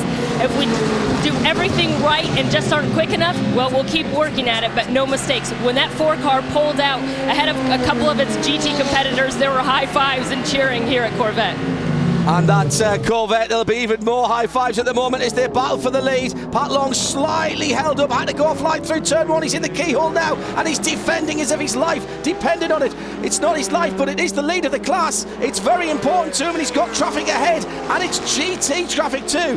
The Viper with the 4-way flashers on there, he's seen them and he stayed out of the way. That's really heads-up driving. Don't get involved, don't turn in the middle of this. The 91 car could mess this all up for everybody. He lets the first 2 go through. Dominic Farnbacher, very experienced driver, doing his best to stay out of the way. Could have just breathed on the throttle a little bit more, Dom. There he go, lets the 3rd place car, Tonio Garcia, go through as well.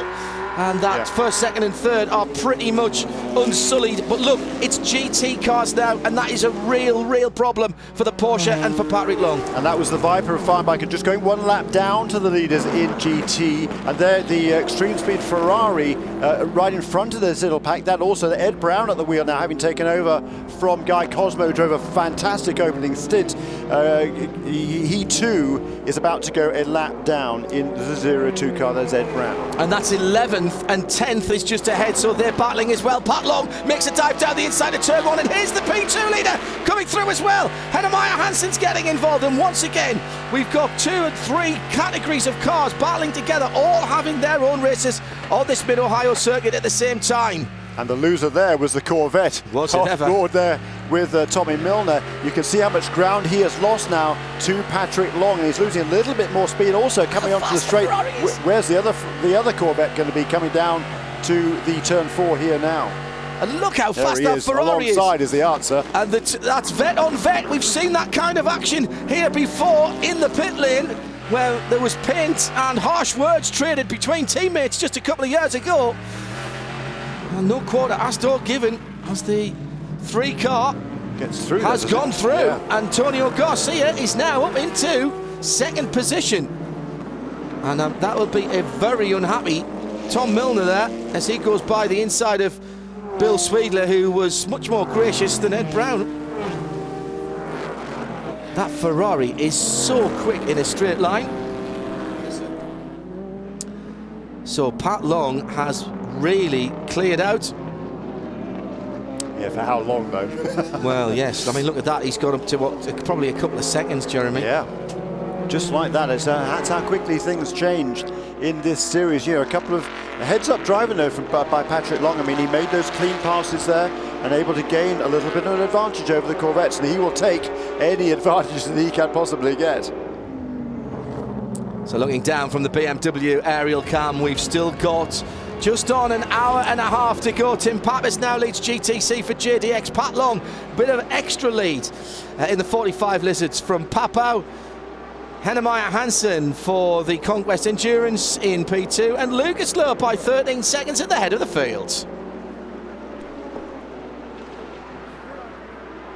The gas-powered equipment won't start. It turns out the ethanol in street gas was causing deposits and dissolving my fuel lines. But then I tried SEF small engine fuel. For 2 cycles, SEF is pre-mixed with oil, so you just pour it in and you're done. There's no ethanol in SEF, so you get quick starts even after long-term storage. Try SEF. It's the perfect fuel for gas-powered tools. Everything we ever thought up. Everything we fight for. Everything we dream of. Everything we are. The new 911. Porsche identity. Jim Merrow does not deserve your praise. He's a typical Corvette engineer who happened to take a stock Chevrolet Corvette ZR1 to the Nürburgring and shook the automotive world with a lap of under 7 minutes and 20 seconds. He was only doing his job. Get back to work, Jim. See the full lap at Chevy.com/ZR1.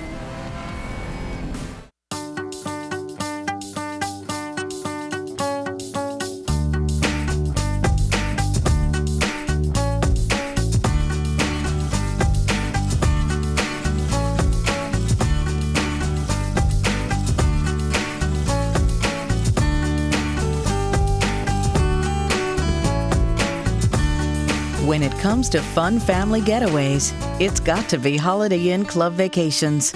Room to be yourself.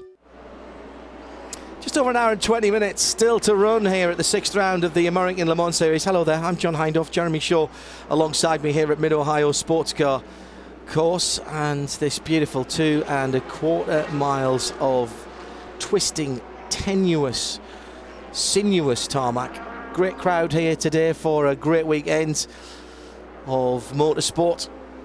And by no means is this one in the books. A very slow lap last time around by Lucas Lowe, held up in traffic, or maybe a little mistake from the German.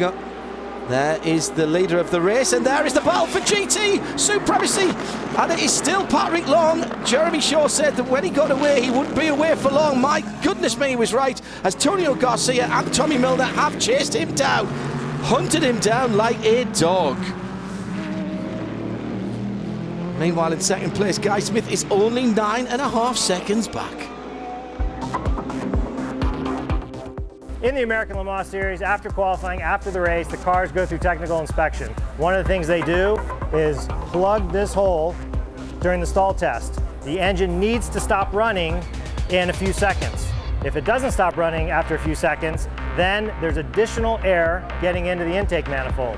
Well, why is that important? It's important because the more air you put in the engine, the more fuel you can put in the engine, and the bigger the explosion. The bigger the explosion gives the car more power and a faster lap time. So Johannes van Overbeek there talking about the stall test that caught out the lizards. He was the beneficiary, of course, a fortnight ago. Yeah, and that the restrictor that we were talking about, that restricts every different engine here has a different size restrictor that regulates the amount of air that's able to get into the engine. The internal combustion engine is all about the air and the fuel mixture, and less air means less horsepower.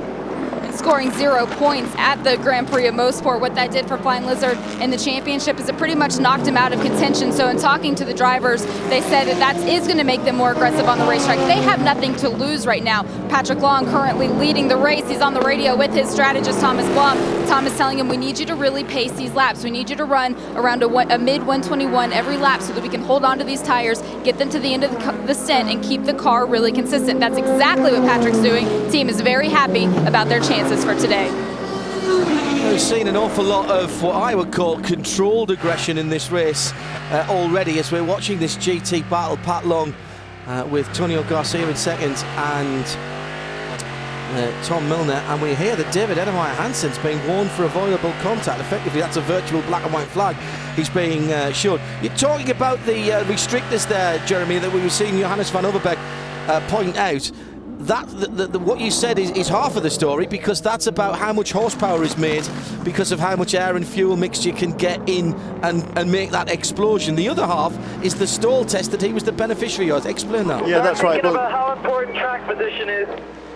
The radio there, communication to the Lizard driver, I think that was. But yeah, that with all these different sorts of engines, from the 8-litre in the Viper down to the 4-litre in the Porsche, the different orifice sizes, the different restrictor sizes, it regulates the amount of horsepower, so they were evenly matched. But that stall test, if you blank off that restrictor, then if the air doesn't get any, if the engine doesn't get any air into it, the engine should stall, and that is what didn't happen when that test was applied to the Flying Lizard Porsche at Canadian Tire Motorsport Park 2 weeks ago. That's because there was extra air seeping in from a loose clipping on that restrictor earlier during the race. And that was Mark Goosen's exit stage left, and that was the avoidable contact that was called on the 37 car. Warning for Edemeyer Hansen. And Mark Goosen's, well, the Viper is fast, it's good looking, it sounds great, and it's built of concrete as well by the look of it, because that looked like a huge incident that I could see a few scratches on the nose of the snake.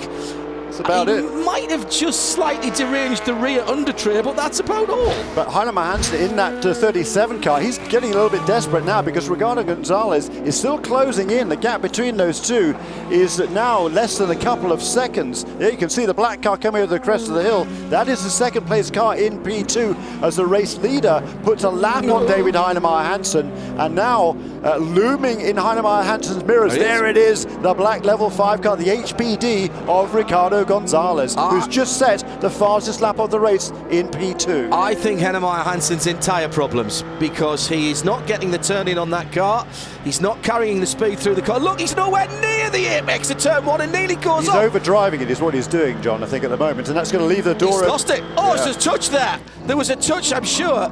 He's got zero. He's damaged the front of the car, Jeremy. When he's hit the back of the Viper, there is some movement on the under tray at the front, and I think that's causing him some problems. Well, but he's not getting turning. The car's not as fast as the HPD at this stage, because the last time around he set a lap within a tenth of a second of his fastest lap of the race. That's the number 37 car. So right now he's just not as quick as the car that it was chasing him and is now leading him. He tries there to close the door, and that's too late, David, and he's already got a warning, so he's got to be careful here about his driving standards. That's not good etiquette there, trying to close the door after the horse has bolted. Yeah, the horse was bolted and the insurance agent had already turned up to take the report. That's how late he was trying to close the door on that one. I think he's clearly rattled. He's had that incident with Mark Goosens in the Viper. I think he is struggling for grip. We know it's very easy to overdrive this course, and that tends to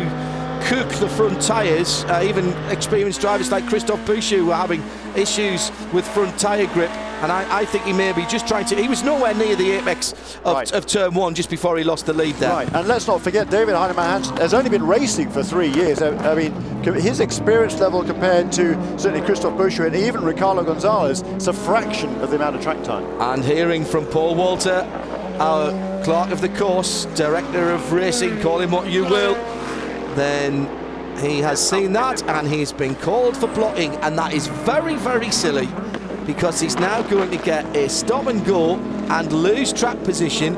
He might well lose second place to Scott Tucker. Indeed he will, because he will not be able to get in and out of the pits in the 40 seconds or so that he has between himself and Scott Tucker. And remember, he cannot do work. They can't do driver change. Oh, he's up the inside again and had to take to the curb. Now, in fairness there, Tony Burgess was not really paying full attention to what was going on as he came up alongside the bright yellow number 7 prototype. He's had a stop and go penalty. Might as well come in straight away. Come on in, come on in. That's Eric Bachelard on the radio to David Heinemann Hansen. Joey Hand already out of the 56 BMW in along pit lane. It is a full service stop for B&W. Joey Hand has already climbed out of the car, handing duties over to his co-driver, Dirk Mueller. Dirk did win this race back in 2008 behind the wheel of a Ferrari. Very different. Dirk says this is a good shot at winning. Again, this team playing on the strategy right now. They are the first of the GT cars to make this second pit stop. Joey was complaining on the radio about the balance of the car, but the team has worked really hard with Joey to get the car performing well, and he's handing over a solid BMW to his co-driver. Jimmy Howe down there in the pit lane. Lucas Lowe has an 11-second lead. That was a pretty good pit stop by Rahal Letterman Lanigan. We've come to expect that. There is Ennemeier Hansen, and you've got to think, Jeremy, that I think he needs a pit stop shortly to get out of that car. Yeah, he won't make it just. We've got an hour. Yeah, you're right. That was Eric Bachelard again. The Conquest Endurance team, they're just planning out their strategy now. I fancy with him having lost the ground there, he's still going to need, if he comes in and make a pit stop now, he's still, unless there's another long full course caution period, he's going to need another pit stop before the end of the race. But they want to get Martin Plowman, the professional driver, on that Pro-Am pairing into the car possibly as soon as they can. As they come round next time, we'll find out how close Scott Tucker was to going up into second place. I don't think he's quite done it, actually, Jeremy. No. It's quite a short pit lane here, and you can get in off the carousel quite quickly. I thought 40 seconds might not be enough, but it may just have been for Ennemeier Hansen to hold on to that position. Indeed it is, as he comes back into the pit lane this time. Of course, now he will give up the position, and there he is, already got the belt off. You can tell that because the hands device is hanging loosely around his neck. That's a bit naughty before he comes to a halt, but at least he was in pit lane, and Scott Tucker's coming right behind him. So this is the battle for second place in P2 in the pit lane. Full service for both cars, and watch out for the black, the 055 of Scott Tucker, and that's the car there coming in behind with the funky light sequence on the front. And Scott Tucker now has done enough time in that car to score his points and that car's points in the championship. An hour and 13 to go, and that is Christophe Bouchou being booted in, and that is Martin Plowman already getting the new set of Dunlops on the 37. He's down. Fire. Come on, Martin. Get your visor down. Good lad. And get out on the pit, out of the pit stop. Big curve on his right-hand side. You don't want to understeer into that. He gets out nicely. It's been done before as well. Yeah, and you don't want to accelerate too quickly too and break the speed limit that extends the entire length of the pit lane. On board here though with Christophe Bouchou, that distinctive helmet that we can see, and he is now going to try and track down Martin Plowman. And that is the battle for second place, with the leader in the 95 level 5 car yet to pit on this sequence. Yeah, and I think both this car that we're on board with right now, the 055 car and the 37, will have to make one more pit stop before the end of the race, as will the number 95 car of Ricardo Gonzalez. But I think they'll probably keep Gonzalez out there now as long as they can, and hope that perhaps that when he hands that car back over to Scott Tucker, who just drove the opening stint in the 055 car, we'll be able to take it to the end of the race. Yeah, Scott did just over an hour, didn't he? So he's only allowed to do 2.5. So there's an hour and 12 to go. That might just be a little bit too close. I would guess he's going to be out there for another 10 or 12 minutes. Oh yeah, it'll be a little while, yeah. They'll keep him out as long as they can. He's doing good times. He did a 15 last time around. He's just earning his fastest laps of the race. He has been doing the last several laps. In GT, by the way, it's still Pat Long from Tonio Garcia from Tommy Milner, and they're still separated by a second, that top three. So that's a battle still going on. In GTC, Jeroen Bleekemolen is behind the number 11, the JDX Porsche. He's, in fact, going to get a bigger lead now as Bob Fayetta just comes into the pit lane in the 33, the green and black. That is the Green Hornet car. And in third, Spencer Pumpelly in the 66. The last time we saw Viper competing in the American Le Mans Series, they went head-to-head with their American muscle car rival, Corvette.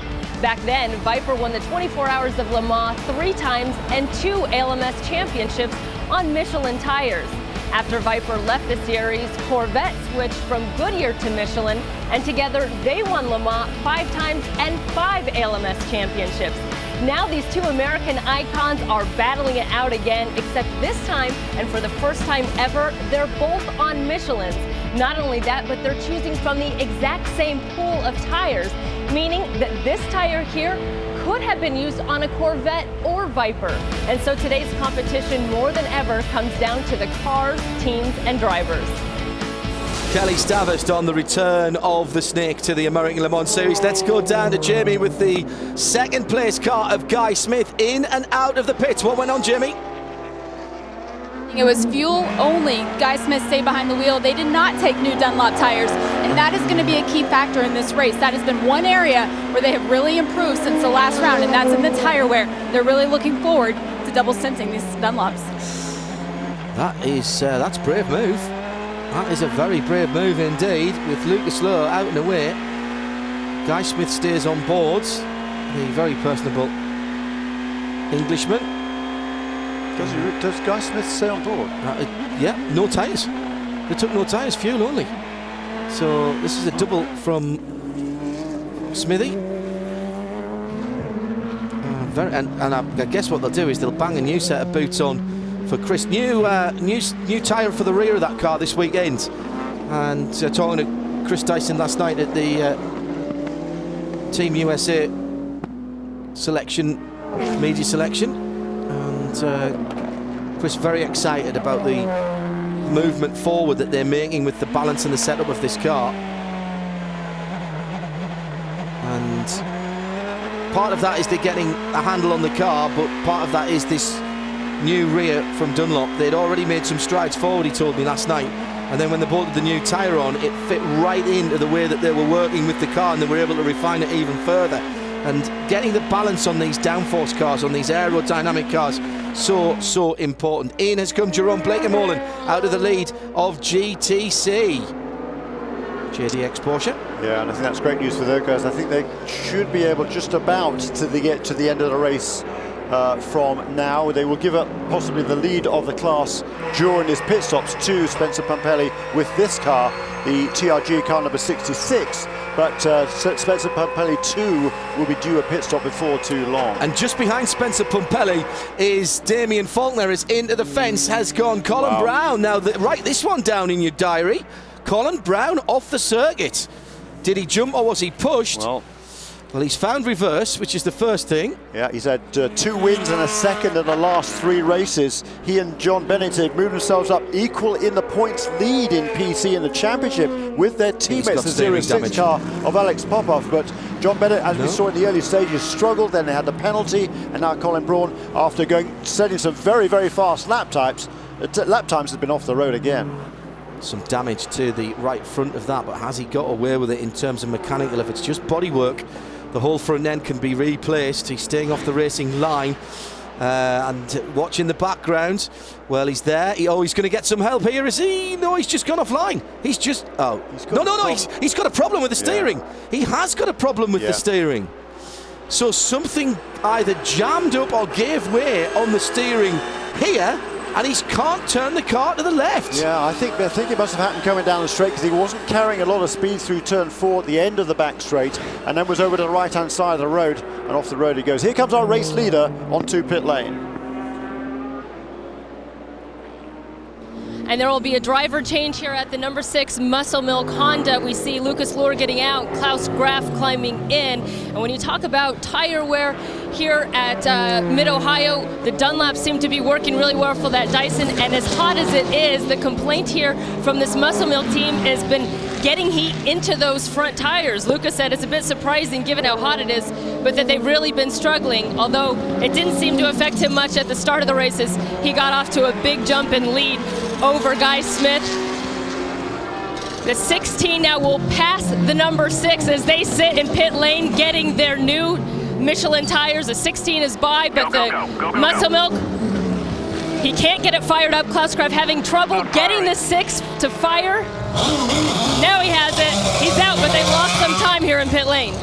And through, as we saw, as Kelly was talking, as she rightly looked over, through goes Guy Smith and takes the lead. We said it was a bit of a gamble not to put the new tyres on that Dunlop shod Mazda-powered Lola, but they've rolled the dice and they've got track position. What a great contest this is turning out to be. And said tactics might play a part. Well, they do, and of course the rules are different in P1 to P2. In P2 it's a Pro-Am class. In P1 you can run whatever drivers you like. You have 2 professionals, 3 professionals, as many as you like. You don't have to have an amateur driver, and the minimum drive time requirement in P1 is only 30 minutes. So there's just over an hour to go now. Guy Smith has driven all of the race thus far, so with only an hour and 5 minutes to go, having just made a pit stop a few minutes ago, he won't be coming in again for about another 30 minutes or so. That way, Guy would hand over the car to Chris Dyson for the final 30 minutes or so of this race, and if Chris can be in the lead of the car at that stage, then who knows what will happen. Great stuff. Yeah, we'll go down to Kelly in the pit lane. I'm going to have to check the regs for this. It might be as little as 20 minutes, which would be right on the full stint. Well, Lucas Luhr led this race from the green flag until that final pit stop, and there was a bit of an issue getting the car to refire. How difficult do you expect it to be for Klaus to get that lead back on track? Well, I think it shouldn't be a big problem. With the pit stop, I think we are now back onto the lead. Maybe it was a little, I don't know what it was. It seems like Klaus hit the button and the car wouldn't fire up. I think he recycled the ignition and then he went off. So car is fine. Just the last couple of legs struggled a little bit with the front grip, but other than that, it's running good. Thanks, Lucas. Well, there's been electrical gremlins on that car for the last couple of races, and they thought they'd had that sorted. Electrical things are awful. You can't see it when it leaks out. You can't smell it. But if you touch it, it can kill you. Electric, the work of the devil for me, I think. There's the 95 car out of the lead of P2. Yes, indeed. And that was Ricardo Gonzalez. I thought it was going to be handing over to Scott Tucker, but I certainly didn't like Scott's helmet there. It's an all-black helmet, Scott, isn't it? Yeah, so is Ricciardo carrying on again? He's in a marathon stint so far and doing an absolutely magnificent job, leading the class now by a whole lap over the number 37 car of Martin Plowman, the Morgan Nissan, but he's still about 10 seconds ahead of Christophe Bouchou in the 055 level 5 car. So Guy Smith leads for the 16 Dyson, the Mazda-powered Lola Coupe, by 20 seconds, and he was faster than Graf on that last lap. And don't forget, he is on older traffic. Another centurion on the American Le Mans Series. We honour Sasha Massen's 100th start this weekend.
When it comes to fun family getaways, it's got to be Holiday Inn Club Vacations.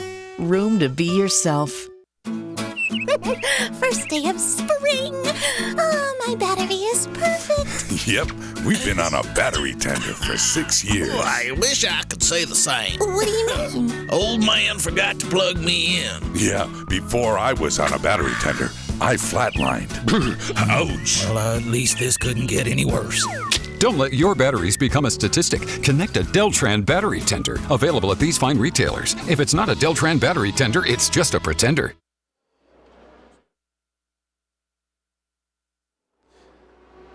So welcome back to Mid-Ohio. John Hindhaugh and Jeremy Shaw.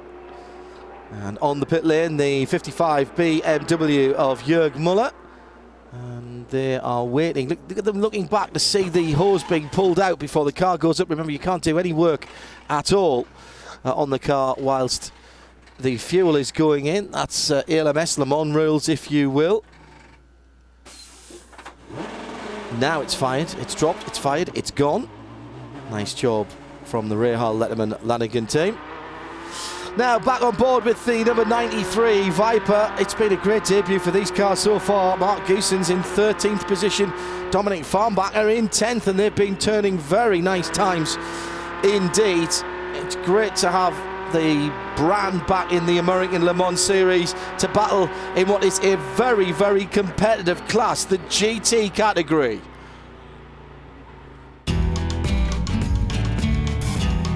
The history of the Viper in the American Le Mans Series. Between 99 and 2000, we had 16 race wins. And we came in first and second in class at the 24 Hours of Le Mans in 98, 99, and 2000. We took a break, and now it's 12 years later, and not only is the Viper back in production, the Viper's back racing. The GT SR, the first of the coupes, 1996. Drove one of those in Europe down at Paul Ricard. Fantastic stuff. 5 international GT championships. Class winners at Le Mans, including for Justin Bell, of course, one of our broadcast colleagues, and winning here as well in the American Le Mans Series in those red and white colours of Oregon. I remember the white and blue cars, the CC cars. I drove the GTS version of that at Ricard just after it won Le Mans. What an awesome piece of equipment, a genuine 200-mile-an-hour GT car. And that was a car that was designed for the street first and then turned into a racer, just as has happened with the new SRT Viper. A real spirit of racing with this car, and it has really been a fan favourite. Great to have them back 12 years after they joined us. Let's go down the pit lane. The man behind Viper and SRT is Ralph Shields. Ralph Shields is the president and CEO of SRT Brand and Motorsports. There's been so much hype surrounding the return of the Viper in this program. What do you hope to accomplish? Today we just want to finish strong. You know, we want to test our reliability, test the team workmanship, the camaraderie, and really the gelling of the team. So far, so good. You know? You have such a loyal following with the Viper. Everyone's going to want to know, where can they get one of these when they come in production? They're going to be in production fourth quarter this year, and there's a lot of similarities between the road car and the race car, and that's what we love. You know, we've really got our own. The actual engineers on the team here are the same ones that work on the real cars. So there's a lot of synergies there, and we mean it when we see street and racing technologies. This qualifies our namesake. Well, we've got a lot of fans that line up to get the autographs already from these guys, and I know they're going to want to go out and actually buy one. Where do they go to get SRT these days? SRT is going to be distributed through our network, our Dodge and Chrysler Jeep stores. It's going to be kind of a qualified dealer situation, so I'd say a couple hundred out of our 2,000 stores. Well, it's been a great debut so far. Thank you so much, Ralph. I'm excited. Great stuff. That guy is the least likely major manufacturer executive you could find, and I say that in the best possible way for Ralph Shields. Anyone who knows anything about him knows that he has petrol running through his veins. I think it's a great story. We talked about passion earlier on, didn't we? That guy has passion. On board here with Dominic Farnbacher, he has passion too, and he's also the GT lap record holder here at Mid-Ohio Sports Car Course. He set that record in a Ferrari back in 08. Now he's driving the brand new Viper. He won't be setting a track record here in GT, but he's certainly putting a very good showing for the car's first outing. Ollie Gavin now leads GT, having passed Jörg Bergmeister in that pit stop that we saw just a few moments ago. Jörg now in for Pat, and by about 2.7 seconds as well. But don't forget that 45 Flying Lizard Porsche, the RSR, takes just a little time to get up to its optimum in terms of particularly its left-hand side Michelins. The car a little bit out of kilter and out of balance in the early laps, and we saw, didn't we, Jeremy, just how easy it was, seemingly, for Pat Long to close a very big gap. And there is the gap, and Bergmeister's already closing that down, and Pat Long did exactly the same thing, closed down a BMW and got the lead, as Bergmeister's doing now. It was Patrick Long who controlled the opening stages of this race. Pat, I know the temperatures are hot. I know you guys are working hard out there to control those Michelin tires. How difficult is it going to be for Jörg to control the race? Yeah, well, certainly the sealer at Mid-Ohio makes it difficult to set the car up optimally for all the different surfaces, but I felt like the Corvettes and ourselves with Porsche, we had sort of the control of the race, and they were running me clean. I was sort of trying to control the pace through the traffic. It's tough here. There's certain sections where you got to wait for 3 or 4 laps, but on the restarts, they seemed to be really strong, and then once we got into the stint, I could pull a little bit of a gap, and it was just sort of an accordion effect, but it's good, hard racing. Jörg's going to have his hands full as he did at Mosport, and we have a little bit of redemption after the post-race stuff at Mosport, so we're happy to be up competing with these guys. It's been a tough couple of years for us, but we feel like BOP's come a little bit in our direction, and now we have a race out there, and hopefully the fans are enjoying it. With the GT competition as tight as it is and the temperatures as high as they are, how do you control that as a driver? Well, it's pacing your tires and it's pacing yourself. Obviously, if you run qualifying pace the whole time, you're going to be a little bit compromised at the end of the stint. So this is what we train for in the off season, and certainly it's humid and hot here today, but that's another equalizer, and I think that we'll see at the end of this race some guys will fade, and I'm confident my tall German that's in there right now is going to pull through. Flying Lizard looking for more success this weekend. Pick up on a couple of things after Pat talking to Jamie Howe down the pit lane. BOP, balance of performance, and that, like restrictors, minimum weights of cars, is how the guys at IMSA keep the cars close in terms of performance, balance of performance. It's a It's a science, and I have to say I'm not a big fan of it, but it's been applied over the years by the ACO. My second point is, Pat Long, when you've been in a car for an hour and a half, have the good grace to look like you've been trying, for goodness sake. Let's go to ALMS Notes Twitter. Campbell Jim says, huge thank you to every Corvette owner and AMP supporter here. Those watching online will appreciate. The Corvettes as ever, Jeremy. I mean, there's a Corvette corral just out the back of us that's got about every Corvette since the early 1960s. That looks like a car show. And once again, 60 years of exhilaration with America's sports car being paid off on the racetrack here at Mid-Ohio. Indeed, and a moment or two ago, we saw the number 16 car, the overall race leader, just pass these guys to put one more lap on the GT leaders. Guy Smith, therefore, still leads in a Lola Mazda. Klaus Graf, though, in that Muscle Milk HPD, he's closing him down. Just set a new fastest lap of the race 2 laps ago, a 1:12.526. That's about a half a second quicker than the best that the Lola Mazda has done. But there's still 16 seconds between the Lola Mazda in the lead and that HPD in second place. Yeah, we snuck under the hour to go there. 52 minutes to go, as we were busy watching pit stops and passes, etc. So we just watching 14 and a half seconds now between Graf and Smith, as Klaus has put another 2 seconds near enough on Smithy at the head of the field. It's a calculated gamble, isn't it? There's a lot of time left and there's another pit stop. But when they come in next time around, if Smithy can hold on, they're going to have to change tyres. And driver. And drive. Well, you might as well change, if you're going to have to change drivers, you might as well put a set of boots on. 'Cause you can just about do it within the time that it takes to fuel, but I can't imagine that those Dunlops will do the whole race. We've seen it once before, going back to the champion Audi days at Miami, on the streets of Miami. They completed the whole of qualifying and the race. One set of tyres. So it could possibly happen, but I can't see it. But then what you'll have is Klaus Graf on an older set of tyres and a fresh driver on a fresh set of tyres right to the end. Yeah, it's going to be interesting. It's going to be interesting. But yeah, hats off to Dyson Racing for trying something a little bit different, going off strategy. They realised they weren't going to catch the Muscle Milk car on sheer pace, the way things were developing. So hey, let's try something a little bit different and see if we can pull a rabbit out of the hat. So they're leading the race now, handsomely so, with Guy Smith still at the wheel of the car number 16, with which he started the race. Yeah, and he stemmed the tide a little bit. He's lapping solidly in the mid to low 14s, and Klaus Graf in the high 13s at the moment, and that is good enough to keep that gap open. Gonzalez back in third with a lap on the rest of the P2 field at the moment.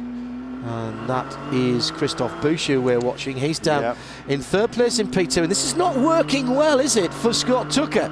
Because the 055 car at the moment is not the best of the two level 5 cars, and worse still, it's behind bitter rivals Conquest Endurance. That's right, and the gap between this car with which we're on board and the number 37 car, now driven by Martin Plowman, is about 7 seconds, and it's been about that same margin for quite a long time now. Looking at the fastest lap set by each of those cars, Plowman has done a 1:15.8. Christophe Bouchou in that 055 car, a 1:15.9, so very, very closely matched. 44 Flying Lizard into the pit lane. Marco Holzer back with the team. Now is that or is that not a getaway? Taken over from Seth Nyman, who drove the opening stint in that car, I presume. Yeah. I think you're right. It's about that time, isn't it? Yeah, it did, yeah. And they got themselves up into, I think, 8th place in the class. They were a bit higher before that round of pit stops there, up in the top 6, when Marco Holzer regaining the wheel, taking over there again for the final stint aboard number 44. It's the American Le Mans Series 6th round at Mid-Ohio Sports Car Challenge, and into the pit lane has come Guy Smith, and this is much earlier than we expected. They've brought him Corvette. It's an American icon. Now, all season long, we've been going through the different generations of Corvettes, and we're finally in the mid-90s. C5, a beautiful car, and here to tell us about it, Harlan Charles. Well, the C5 came out in 1997. It was really a reinvention of the Corvette. New hydroform rail, stiff structure. We moved the transmission to the rear for 50-50 weight distribution, and throughout the life cycle we saw things come out like active handling, stability control, heads-up display, and magnetic selective ride control. Now, always we talk about racing, and this car, well, I know how it raced. I joined the team in 2001. Throughout its history, we won the 24 Hours of Daytona. Le Mans, there were 3 drivers' championships with C5 and 4 manufacturers' championships with C5R, where we were racing against Ferrari, Aston Martin, Viper, and beating them all. Well, in the pit lane has come Guy Smith. And I've got to say, Jeremy, I wasn't expecting that. No, it's a little bit earlier certainly than I had expected that car to come into the pits. There is 47 minutes to go in this race. He's giving up the lead, of course. Yep. It's Bruno Junqueira behind him, who remains several laps down. But it's actually only a couple of laps down in PC after the off earlier in the race by Tommy Dreesy. I think they gained 1 lap back in that car number 9. Yep, sitting just outside the top 15 in 16th position. 5th in the class at the moment. I'm just trying to look into that car, and it is Chris Dyson who is driving it. So they have done the driver change. I wonder if that calculated gamble was to get track position, maybe hoping for a full course caution. Maybe also knowing that their tyres wouldn't do another full stint, Jeremy. Klaus Graf now leads. There he is, working his way through traffic, and he's the best part of 3/4 of a lap up on Chris Dyson. Cracking drive for almost 2 hours by the 2003 Le Mans winner Guy Smith, who's in the pits. We talk about how hot it is outside. Guy Smith was in the car for a long time, and Guy, you were pushing really hard. I know the team took the cool suit out. How hot is it inside of that cockpit? Yeah, it's pretty hot. It's definitely as hot as I've ever experienced. Obviously, it's very hot here in Mid-Ohio, the ambient temperature, but the Lola Coupe is pretty warm in there, and it's working pretty hard. Struggling still with getting the tyres up to temperature on the restarts, and the work rate's quite high, but we're hanging in there. You know, we're giving it our best shot, and it's still a long way to go. You definitely held your own. We're in the closing stages of this race, just at the last pit stop. What is Chris going to have to do to take the lead? He'll just do the best he can. I mean, you know, those guys have been, the Muscle Milk guys have been strong all season, strong again this weekend. So Chris will get in there and give his best as he always does, and if they make a mistake, we'll be there to capitalize. Guy Smith and the Dyson Lola Mazda team, they were doing their work. And you see there, he's getting his temperature taken through his ear. That's the doctor making sure that he isn't completely overheated. He'll rehydrate himself as well. I still think that was interesting tactics. And Jamie's just let us know that it was an absolutely planned stop for them to come in at that time and give Chris the last 48 minutes or so. So it was a roll of the dice, and as you rightly said, Jeremy, if you do the same as your rivals, then you're going to get the same result. It is pit 115 degrees Fahrenheit on the track and 91 degrees Fahrenheit ambient from the Michelin tyre engineers, as you can see from at ALMS Notes. And give us a tweet if there is anything that you would like us to talk about or try and get answered for you during the broadcast. That is Guy Smith. Now, we said about Pat Long not looking like he'd done that much work. There's the other side of the coin, Jeremy. Yeah, that's right. These prototype cars, they are really, really hot inside, and Guy did a fantastic stint, almost 2 hours at the wheel of that car around a very, very physically demanding racetrack. This is our P2 leader. Ricardo Gonzalez finally brings that car into the pits. He will hand over to Scott Tucker, who will finish the race.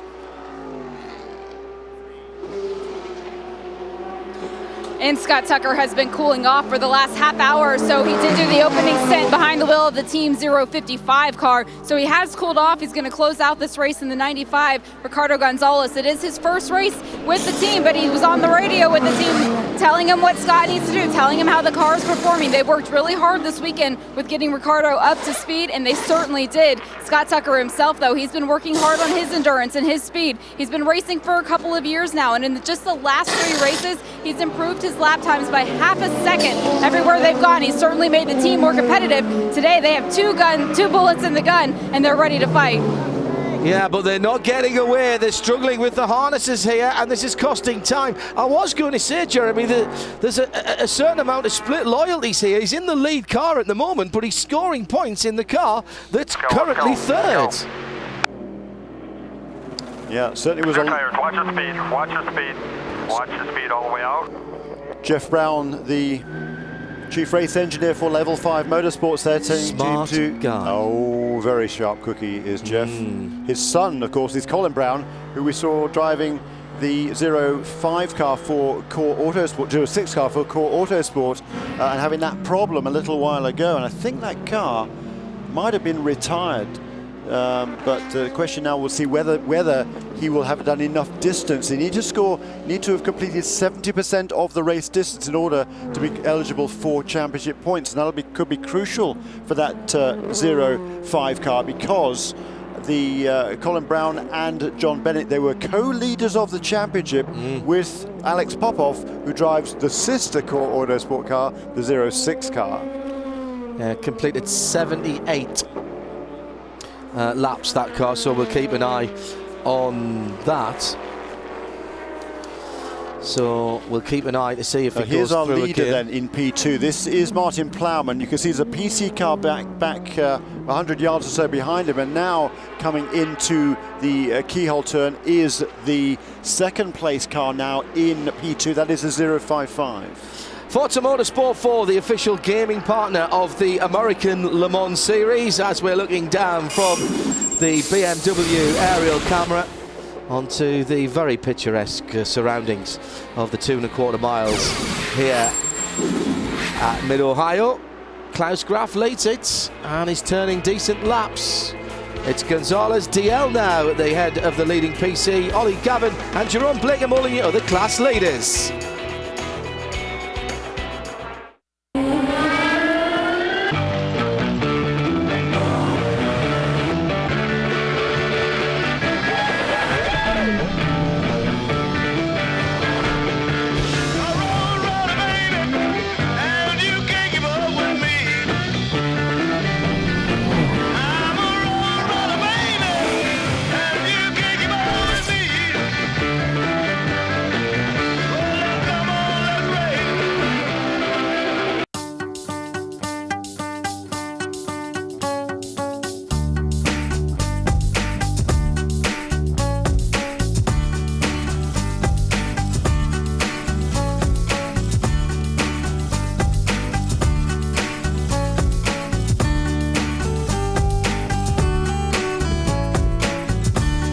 When it comes to fun family getaways, it's got to be Holiday Inn Club Vacations. Room to be yourself. First day of spring. Oh, my battery is perfect. Yep, we've been on a battery tender for 6 years. Oh, I wish I could say the same. What do you mean? Old man forgot to plug me in. Yeah, before I was on a battery tender, I flatlined. Ouch. Well, at least this couldn't get any worse. Don't let your batteries become a statistic. Connect a Deltran battery tender. Available at these fine retailers. If it's not a Deltran battery tender, it's just a pretender. Hey man, you're supposed to work up a sweat doing the work, not starting your equipment. A friend of mine who's a fireman told me this is what they use when they need stuff to start. This SCF has no ethanol in it, so it can sit in there for months and start up easy every time. Plus, it's pre-mixed with oil, so you can pitch this stuff. Try SCF, the perfect fuels for gas-powered tools.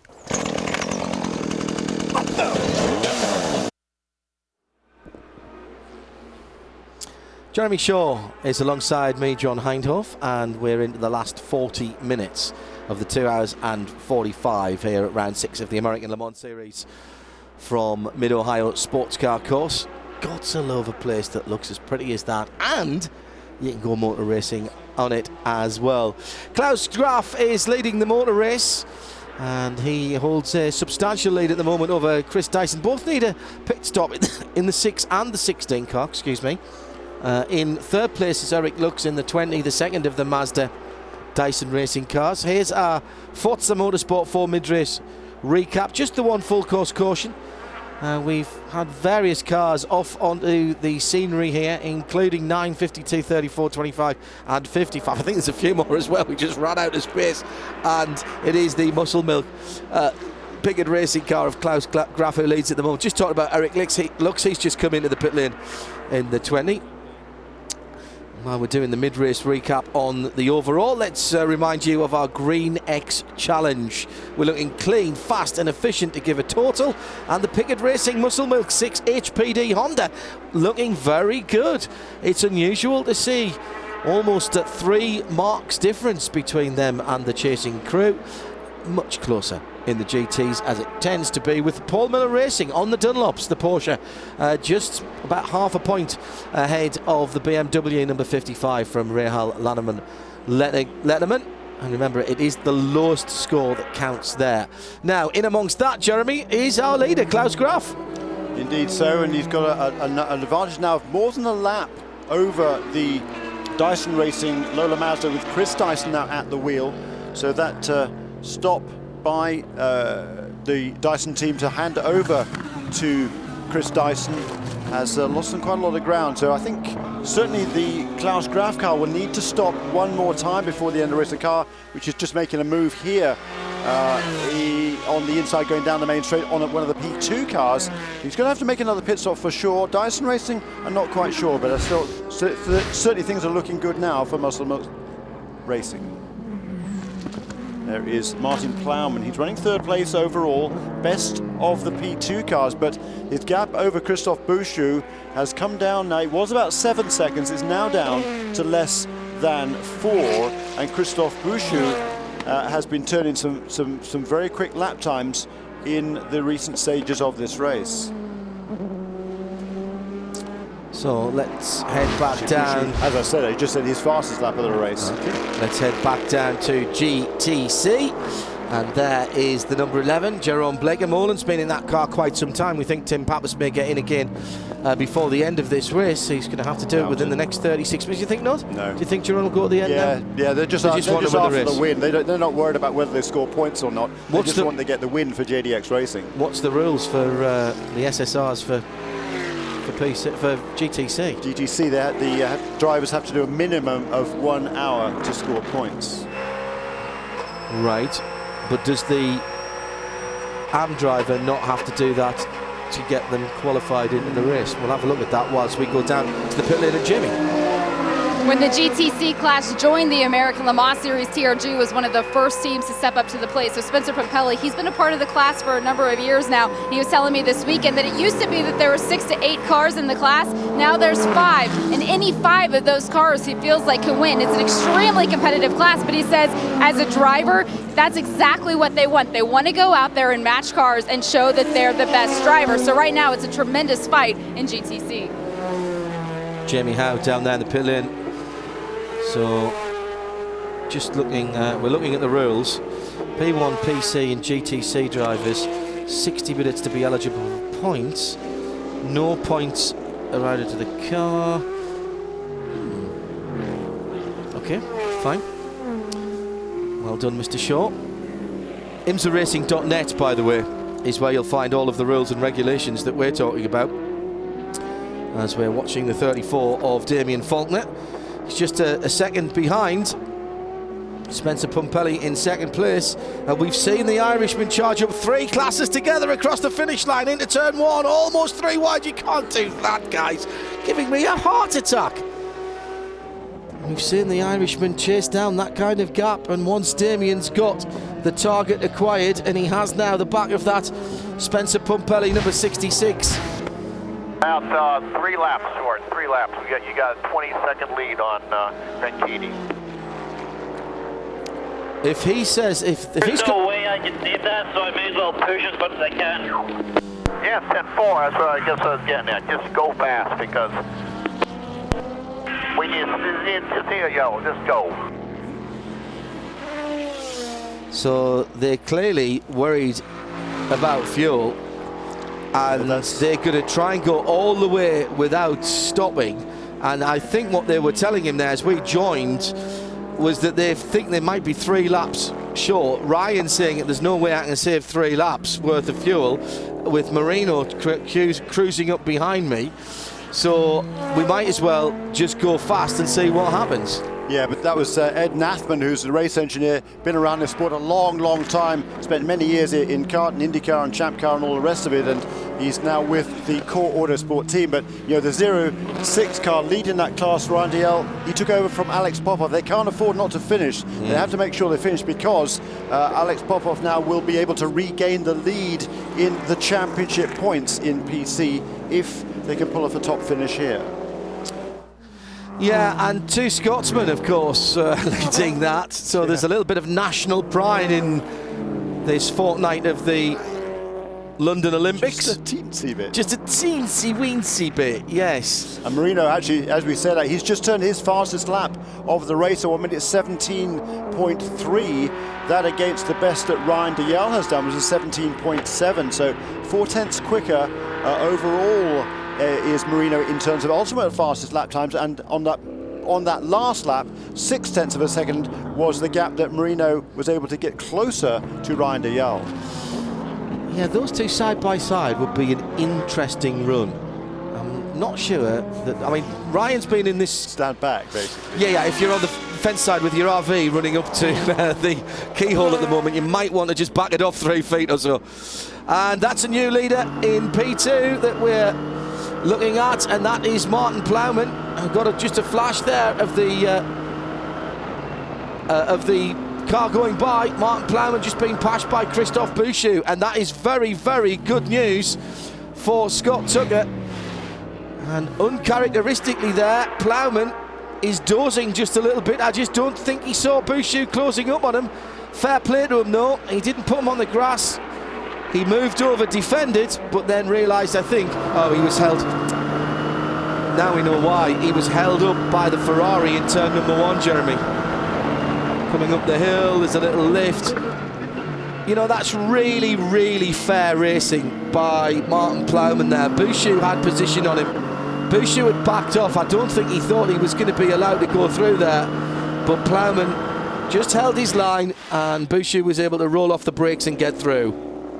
Well, that 37 Conquest Endurance car is not the P2 that the team had hoped for. They said that they've been chasing that car all weekend. First, they had massive understeer, and then suddenly, without making adjustments, they were fighting oversteer with qualifying. So they said it's been pretty unhappy so far out. David Hannemeyer-Hansen, who did the first leg of this, first time at Mid-Ohio, did a tremendous job until that penalty, but also the tires went off much sooner than they expected, so their whole sequence has gone out of whack. They pitted initially 4 laps sooner than they would have liked to, and it looks like they might still be battling some issues with oversteer in that car.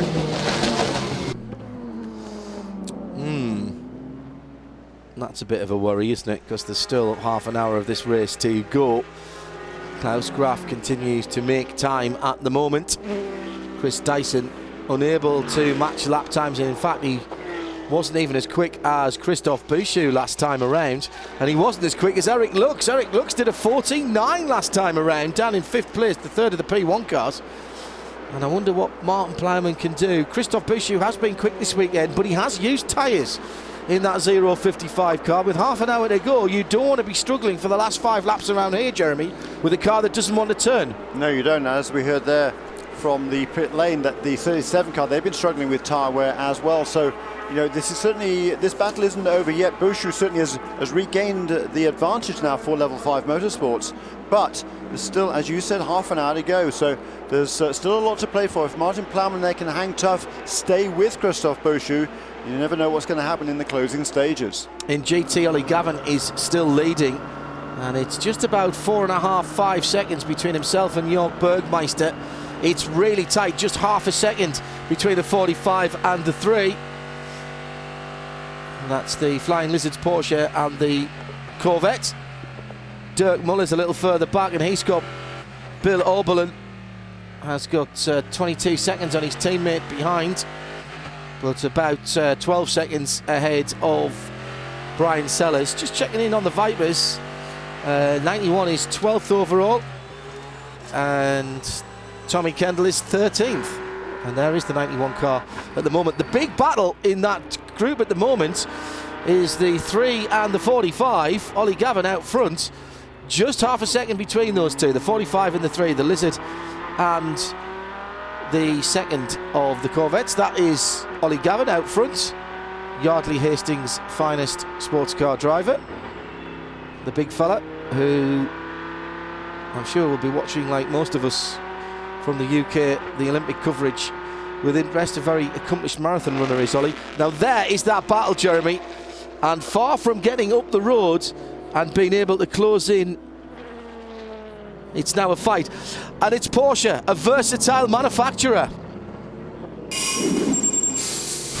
who is in second position in that GT category. On board again with Ollie Gavin. And they say we haven't been able to wipe the camera on the Falcon tyre car, so look at that. That's how dirty it is. As the leader is in the pit lane, Klaus Graf for the final time. Now, half an hour to go. Now, this is very interesting, very interesting indeed. He crawls up the pit lane at 60 kilometers an hour, and this should be fuel only. And it looks like it should be a relatively quick stop. They don't have any tires ready, so it looks like they're just going to stay on the Michelins they've got now, and it should be a fuel-only stop for the number 6 Muscle Milk team. However, we see them reaching in possibly to clean out. The track gets pretty dirty. Get out of the way, get out of the way. Last time Klaus had a tough time firing up the car, and it appears to be an issue again. He might, but he got it restarted, and he's out of pit lane. Certainly wasn't a super fast stop there by Muscle Milk Racing, but I think it's going to be not ultimately a problem. I think they had the starter there, or they were blowing cold air on the back of that car just in case. But he has managed, I believe, to get out without losing the lead because of that lap he built up before. The 16 car will be able to go to the end, but he's still got a lot to do to keep that car putting pressure on the leader at the moment. 26 minutes still to run in the GT battle. There is Brian Sellers behind the wheel of the 17 Falcon Tyres Porsche. He is running in 6th position at the moment, creditable. And there's lots of advantage to racing at Porsche. Unique in motor racing, actually, certainly here in America, to have a formula where you can have multiple tire brands race against each other. And I remember back in the good old days of open wheel racing, we had multiple engine manufacturers, multiple tire manufacturers, and it really brought them there because they wanted, these tire manufacturers want competition. Basically, because we have Porsche giving us information off of 3 different tire manufacturers, that gives us a much broader window of working opportunity. So we kind of have more of a ability to have a starting point. We can develop the brand here technically, and when we look at Porsche, there's one of the most recognizable brands in the world. So you have to do it the right way, you have to win. They're faster, they're versatile. Manufacturer running 3 different tyre manufacturers in the ALMS Porsche. And our arts and science feature. Brian Sellers behind the wheel. Look at the eyes, look at the eyes. He's looking ahead of him, he's looking behind him. That is what happens in multi-class racing. The concentration is not just blinking and down the road. I mean, the amount of concentration it takes just to keep one of these cars on the track. Trust me, I've tried it and failed. And that was with nobody around me to want to be by, like the Dempsey Racing, the 27 car, Dale Cameron. I haven't talked about that car very much, Jeremy, because we haven't seen it. It's been quietly going about its business and just basically railing off the laps, as has the Falcon Tyres Porsche, Jamie. And there's a lot that goes into developing a tire, especially when you're competing against other tire manufacturers on the racetrack. These are the most adverse conditions that any tire manufacturer can experience. And Falcon this year has had their hands full with the new 2012 car. This weekend they did bring a new tire from Japan. It takes about 20 days to get that data back to Japan, build a tire, and then bring it back to the racetrack. So they're hoping that things are going to plan. Right now they seem to be, so the team pretty happy with where they are at the moment. Yeah, they've done a good job. I mean, Derek Walker came on board. You know, could they do with another car, running another car to get a bit extra data? Yeah, I'm sure they could. And this is certainly a bit of work in progress. Now, there's the 27 car. We mentioned it before, Dale Cameron. And as I said, Jeremy, we haven't called the car's number because it hasn't done anything bad. It's just been going around there. And for Dempsey Racing, I would think big tick in the box for that. Absolutely. This is a big test session for them. Joe Foster and Patrick Dempsey, they've both done a stint in the car. Young Dane Cameron here, the young American Charger, he's the one who's had more seat time in this car than the two team owners. But as you say, this team, it's all about development this season. They want to come on strong in 2013, so it's trying to get as many miles as they can and learn as much about the car as they can. And Dane is going faster and faster and faster. He's just done a 1 minute 15.6, and that is within 0.3 of a second of the fastest lap of the race in P2 this afternoon, set by the massively experienced Christophe Bouchou. So hats off to Dane Cameron and Dempsey Racing. Here is the second place car in P2, Martin Plowman onto pit lane. Yeah, had 15-second deficit as he comes in. I'm guessing for just a splash. Doesn't look to be any tyres down there at the moment, Kelly. From the second position in the P2 class, the 37 comes to a stop now. They're coming off a win at Mosport. They said everything just came together finally. The car, drivers, and the pit stops. They have had issues with pit stops in the past that have cost them time, but he'll hold on to second place. That was a fuel-only stop, and it went smoothly here at the 37. And the deficit wasn't 15 seconds, it was 15 seconds as they came across the start-finish line, but most of that was lost as he came in to slow down to come along the pit lane. In actual fact, he had been maintaining pace pretty much with Christophe Bouchou. There's only about 3 seconds between them on the racetrack the previous time around. Stars on the track and in the pit lane here. Jamie Howe is one of them with another. No, and it's only the third race in P2 for Dempsey Racing. Patrick, welcome back to the American Le Mans Series. Not doing a full season this year. Third race right now. What are the goals for this team? I think really just to get comfortable with this type of car and the downforce, the braking, and the cornering speeds, and the tire with the amount of grip it has with the Michelin. So for us to be out here with this field, I mean, you look at who's in this field, they're just great drivers. So, you know, we have a lot to learn and pick up our pace, and we really want to get a jump start this year to get into next year, and that's what we're here to learn, really, to bring the team together, to get organized, and to get us up to speed. And, you know, just seat time and experience in race situations like this helped tremendously. It was a tough weekend to get started. We lost the fuel cell and we had to change that out, so we missed the practice day and limited time. But we brought Dane here, who's a phenomenal driver, to really help us with better understanding, some coaching with the car. So we got to thank Trina Solar, GNC Drinks, and everybody that's made it possible for us to get here.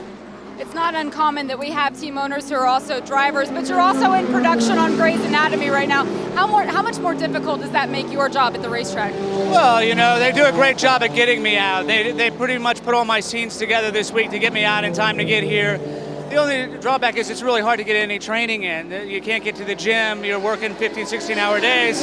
So that's it. That puts you back a little bit, certainly in the car, and we had no water and no hydration in the stint I was in. So, you know, all that stuff adds up, and at this level, you really, really have to work hard to get that little bit. And you know, one helps the other, quite frankly. I wouldn't be here without the success of that show, and I know that. And I love this sport. Really, I think road racing in this country, this is a great series for it. And you know, more people have to have a better understanding of it and love it. If we can bring that visibility and help it, then all the better for everybody, I think. A lot of learning going on down here at Dempsey Racing. Great job. As the P2 leader, Christophe Bouchou, is in and out. Look to the right-hand side. Is Martin Plowman anywhere near? Look for the tangerine and grey car. Plowman has just gone across the line, and that's him gone round the outside, I think. I may be getting slightly overexcited. It's not. Oh, no. It was the Corum Autosport car. Oh, dear. Oh, my goodness. Look at the left front. Left front on the number 3 Corvette. That is a suspension collapse or a... Oh, it may be... Oh, no, it's a suspension collapse. I was going to say maybe just as simple as a wheel nut. Suspension boxes. Tie rod and suspension boxes. And it's Damien Faulkner. Damien Faulkner, who was chasing down. It's the right rear of that car. There's been contact. You don't need to be a detective to work that one out. There's been some contact between those two. Look at the front end as well. And Damien Faulkner chasing down the leader in GTC. It's been a nightmare 2 races for the Green Hornet guys. And Corvette looks very second-hand. A massive disappointment for the number 3 Corvette. We see the crew scrambling to get the tools and equipment they need to check out the suspension or whatever the issue is here with the number 3. They're looking at the left front. This is the team that's leading the GT points. They have finished second 4 times and are getting pretty desperate to get that first win. They looked like they were going to have a good shot at it here today. But obviously this is going to be a timely stop as they try to get to the heart of the issue here at Corvette. Well, watch the screen here as we go back and look. Left-hand side, there's the Lizard. There's oh dear. Well, we saw the aftermath of that, Jeremy. Yeah. I don't know. It was already happening when we. There was a secondary contact there. That was a secondary contact. Yeah, it may be. So huge championship implications. As we heard there, this car was leading the points in GT coming into this weekend. And they are trying to do this on the pit lane to cut down the amount of time that it takes to get the championship leading Corvette back into the race. Damien Faulkner has gone back out. He's dropped down to 5th position. And he's now 52 seconds behind second place with just 17.5 minutes to go. And these guys from Vet, well, they are in damage limitation mode now. They know, oh, look at that, it's ripped completely the top wishbone mounting and the suspension, the hub unit itself, with the brake caliper and the brake disc, brake rotor, as you'd say here in the States. I know, you know, that may not get that car back out. Yeah. You heard from the pit wall that it was a wishbone and get the suspension box. Now, the suspension box is not a component. That is part of the spares package that the guys have. And they have things pre-prepared. They'll have various components that are packaged together, if you like. And that's what they were calling as it came in to try and save some time. Yeah, this car, though, had finished in the top 4 in every race this season in GT. They're certainly not going to finish there in the top 4 this afternoon, though, and that is going to drop them a long way back in the championship. Almost certainly it will put Oliver Gavin and Tommy Milner, who had a problem last time out 2 weeks ago at Canadian Tire Motorsport Park. They had a poor finish in the class. They finished only 10th, scored only 1 point, so fell out of the lead in the championship points chase.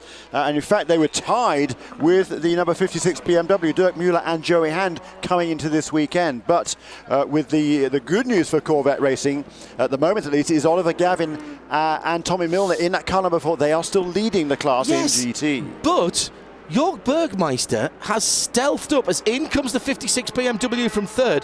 Bergmeister has stealthed up to within 3 seconds of Ollie Gavin. It was well over 5 before, and he took 7/10 of a second last time. And here's a BMW in the leading group. In the pits is off. Goes the Chapard Porsche, the 48 car. This is sitting just on the bottom of the top 10 for Sasha Masson, the Paul Miller Racing car. And that car has done that's the most expensive grass cutting ever. Has he got some suspension damage on the left there, Jeremy? Has he just done some damage to the valence at the front end of the not splitter? Up to speed, that's for sure. Yeah, Sasha Masson seems to have been in the American Le Mans Series forever. His 100th race this weekend, so he has. You know, it's amazing that these guys who seem so young guys sitting, and now the veterans, if you like, certainly the experienced drivers of this series that has grown up over the last dozen years. So all of a sudden we're seeing people struggling for concentration here at the Mid-Ohio Sports Car Challenge, 6th round of the American Le Mans Series, presented by Patron, Jeremy Shaw and myself, John Hindhoff. Damien Faulkner is straight back up to speed, by the way, Jeremy, in that 34 car, so I think that might have just been a puncture. He's got something in the region of a minute now, 1 minute and 6. I'm just trying to count through as they're going through the line. just over a minute between himself and a podium finish. That's a lot to ask, but he's quick. He's already a second faster than everybody else ahead of him. That's true. That's the good news. But the bad news is an awful lot of time to make up. He's more than a lap down, certainly to the leader in GTC. That is the JDX car of Jeroen Bleekemolen. We saw that car take the lead before the end of the first hour, and Jeroen Bleekemolen has maintained the lead in GTC since then.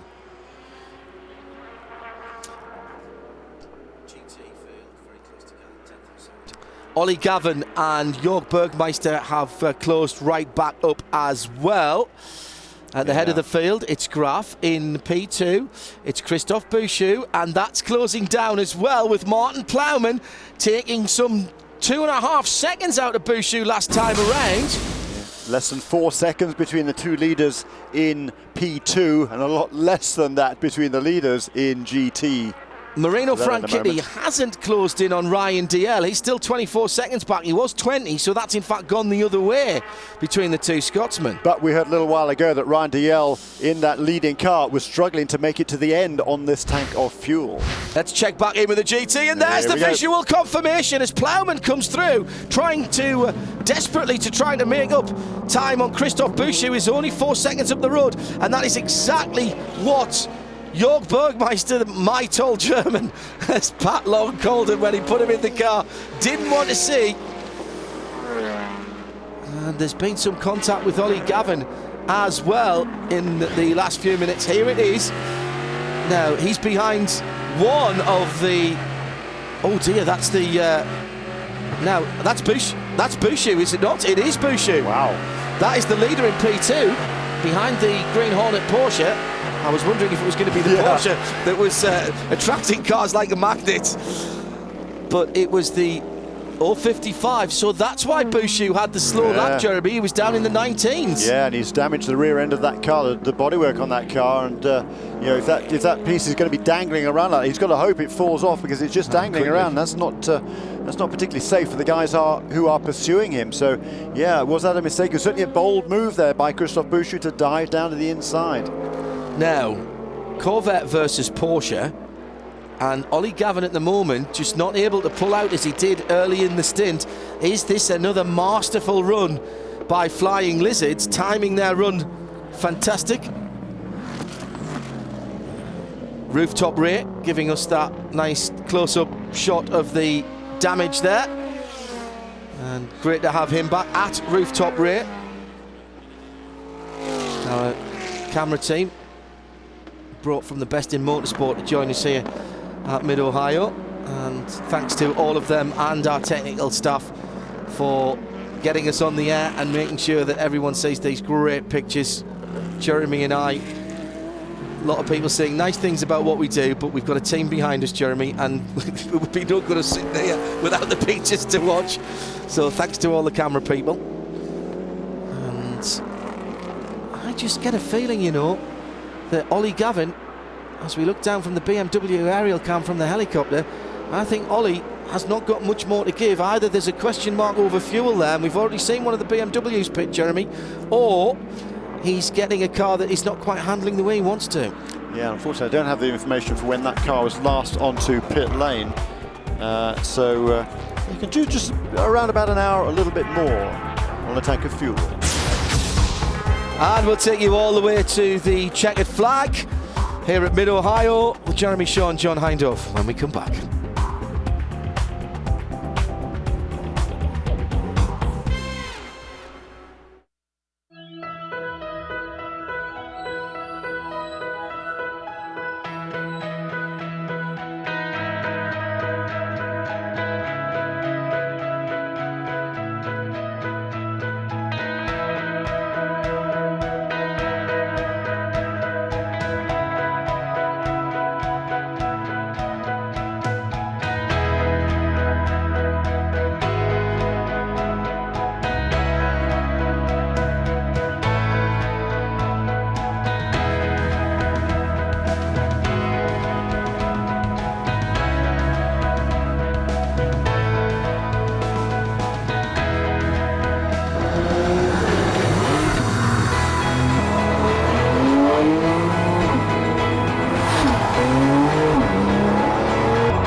So we've got just on 8 minutes remaining in the 6th round of the American Le Mans Series. Now for this week's Rules of the Road, Justin Bell explains what a restrictor is and why it's important. Not that he's had any restriction on anything. Something you'll hear us talk a lot about are air restrictors. Well, what are they? Well, this is one. You see it right here on the top of the Dempsey P2 car. It's the organizer's way of ensuring a parity in performance. Just think about it, the engines are restricted on the amount of air they take in. Imagine you're a runner at the Olympics and you're breathing through this straw. I'm a hero, but then they give me this. My performance would be significantly affected, and it is the same for the engines. Now the teams might not like them, but they're definitely here to stay. To be fair, Justin has never had his performance affected by anything that was smaller than normal. 7 minutes and 6 seconds to go. There's the GT battle. That gap is smaller than it was too. A few laps it goes. Jörg Bergmeister has timed his charge to the front absolutely perfectly. At the head of the field, Klaus Graf leads. In P2, Christoph Bouchou has about 6-7 seconds on Martin Plowman. Marino Franchitti has closed into within 20 seconds of Ryan Dalziel, having taken just about 2 seconds out of him last lap, but time is running out in that battle of the Scots. So here is the closest battle on the racetrack, and it is Ollie Gavin, the Englishman, and in the American muscle car, 60 years of acceleration for American sports car, and the venerable Porsche 911. Just over, well, it is 50 years of the Porsche this year, as into the pit lane comes Townsend Bell, in and out for a splash on the Lotus Evora, which has been running very well this weekend. It's going to finish around the bottom of the top 10, sitting in 9th at the moment. Had a good battle earlier on with the two Vipers. For Alex Job Racing and the battery tender Yokohama tyres on that car, of course, that Lotus Evora. Ollie Gavin or Jörg Bergmeister, where's your money? Come on. Ollie. Ooh, okay. Just. 5 minutes to do it. Kelly Stavist is down in the pits. Kelly. And while the team has had a lot of fun and they have great camaraderie in that group, you can sense a little bit of frustration now. Townsend Bell saying, you know, we are where we have been for the last few races and we're really ready to take the next step, but it won't just happen by magic. We'll really have to work on it and keep the pedal firmly planted on the development end. So these guys are ready to make that next step here in the GT class. Now, we saw a stopped Dyson Mazda there in the background, but that was the 20 car. It's not the second position car, the yellow trim, giving that one away. So don't worry, it's in 5th position overall, 3rd in P1. And it looks like he's recycled. Control-Alt-Delete. It's not a happy car, is it, at the moment? The headlights going on and off, that suggests electrical problems. Now, back to GT. Jeremy's backed Ollie Gavin. He has got track position. The PC leader we're hearing on the radio, Ryan Dalziel, is on reserve with 4.5 minutes to go. That could be 3 laps. That's what, 7.5 miles. That's a long way to go. Yeah, that's very brave indeed. And like I say, they can't really afford to gamble on that. If they think they can make it to the end, then fine. But if they're pretty sure they can't, then they bring that car in and not lose too much ground. They can certainly, if they ground to a halt with a couple of laps to go. Then it wouldn't be good. They've got a couple of laps over the 3rd place car right now. They might lose the lead if they came in, certainly, to Marino Franchitti, who's just incidentally, Marino Franchitti in the 52 for PR1 Matheson Motorsports has just set the fastest lap of the race in PC, trying to track down. But we still have to stop, right? He's saying, do we still have to stop? They said they were going to be 3 laps short, and they are 3 laps short. Stop, we're going to be P2 anyways. Yeah. I don't want to be P2. Yeah, he doesn't want to be P2, but if he stops, he's going to lose give it your best, then. We'll first place. But he'll probably retain 2nd because they are 2 laps ahead of the 3rd place car in P2. That's at the keyhole. I thought we saw some problems, and that is the 93 car. That's Tommy Kendall, isn't it? He's gone straight on. We saw a bit of dust. The yellow roof is the 93 car, and that is Tommy in the car. That's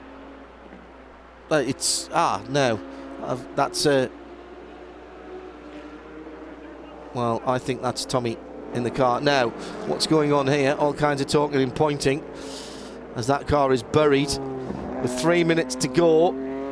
I'm sure they'll get that car out. Let's have a look.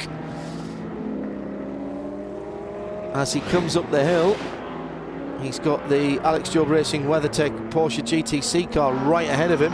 He comes from a long way back there. Oh, he's not getting that stopped. Needed to be back on the throttle and turning right harder if he was going to. That was sort of, and then indecision. Oh, he's got it out. Well done to the safety crew as well. And we're also hearing that Ollie Gavin has been warned for blocking. Here he is on board with Ollie. Also saw on Twitter a few minutes ago, number 45 car, that Flying Lizard Porsche, they told Jörg Bergmeister to richen up the fuel mixture. That means a little bit more fuel, less air into that fuel mixture goes into the engine, a little bit more horsepower. He's trying to track down that Corvette for the lead in GT, and here is this battle. Oh, and the 55's got in the way. The 95, excuse me, has got in the way of that. That is a big shame. But will there be a little bit of an aerodynamic tour for Jörg Bergmeister going down the back? In the meantime, Marino Franchitti is still closing in on Ryan Dalziel. It's just under 19 seconds, but has Dalziel got the fuel to go to the end? He can't ease his pace too much. Just over a lap for the leader, but where is he?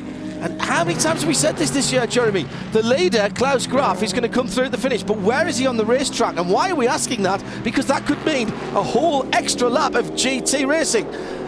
And the 06 is in the pits. Ryan Dalziel is in the pits for a splash. Marino Franchitti surely then will go through, having taken pole position, to take a win on the first race he's competed in so long. He's never got in the car, not necessarily from his problem.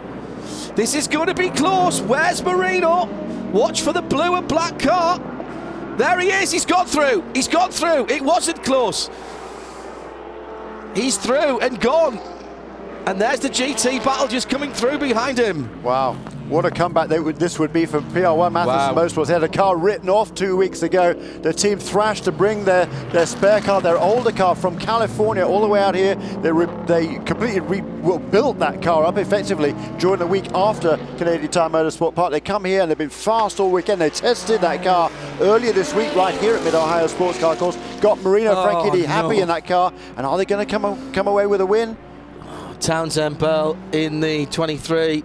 Just after I've cursed the commentator. Yeah, that's a shame. They were running 10th in the class, on track for a championship point, and that I think will allow the Viper to move up into 10th place in GT, a championship point first time out. Yep. Cloud, silver lining, etc. Now there's the GT battle. They've got a lap after this. They've cleared the BMW. Well, Jörg Bergmeister has raced here more than any other driver. He's competed in 9 of the 10 American Le Mans Series races here at Mid-Ohio. He's on the radio with Thomas Blom, his strategist. Thomas told him the 4-car has been warned for blocking. So now Jörg knows that he can push the 4-car to the absolute limit. They have nothing to lose. They're out of this championship after being disqualified after the Grand Prix of Mosport. So Jörg doing everything he can right now to get a bobble from the 4-car.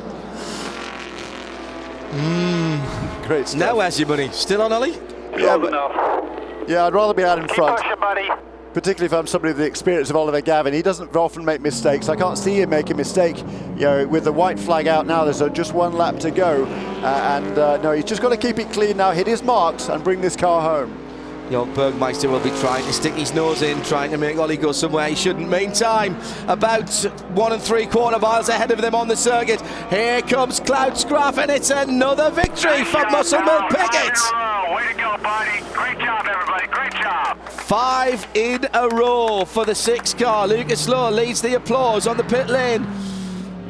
And I think Ollie's going to hold on here. Looking for his 3rd win of the season in that number 4 Corvette, along with Tommy Milner, and to regain the championship lead in GT. Yeah, and that is the key thing with the 3-car and their problems. Jan Magnussen is back out on the circuit in that car, so they did get it fixed before the end. They're down in 13th position in GT, so outside championships points. There is Marino Franchitti, and for Holly, his wife back home, she's watching and sees Marino win it, and through goes Ollie Gavin. And I'm sure Jeremy will be delighted to know his money's safe. Ollie has gone through. We should also say that in GTC, it's Jerome Bleckermolen who's come through, Christophe Bouchou in P2. Everything we ever thought up. Everything we fight for. Everything we dream of. Everything we are. The new 911. Porsche Identity.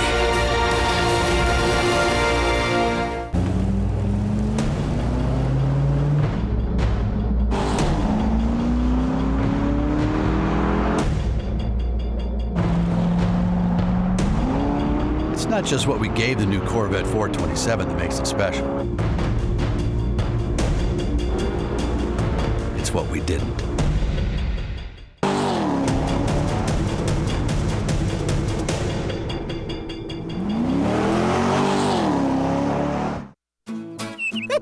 First day of spring.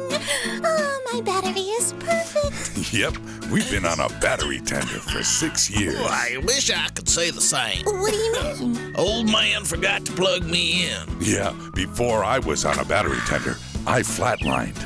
Ouch. Well, at least this couldn't get any worse. Don't let your batteries become a statistic. Connect a Deltran battery tender. Available at these fine retailers. If it's not a Deltran battery tender, it's just a pretender.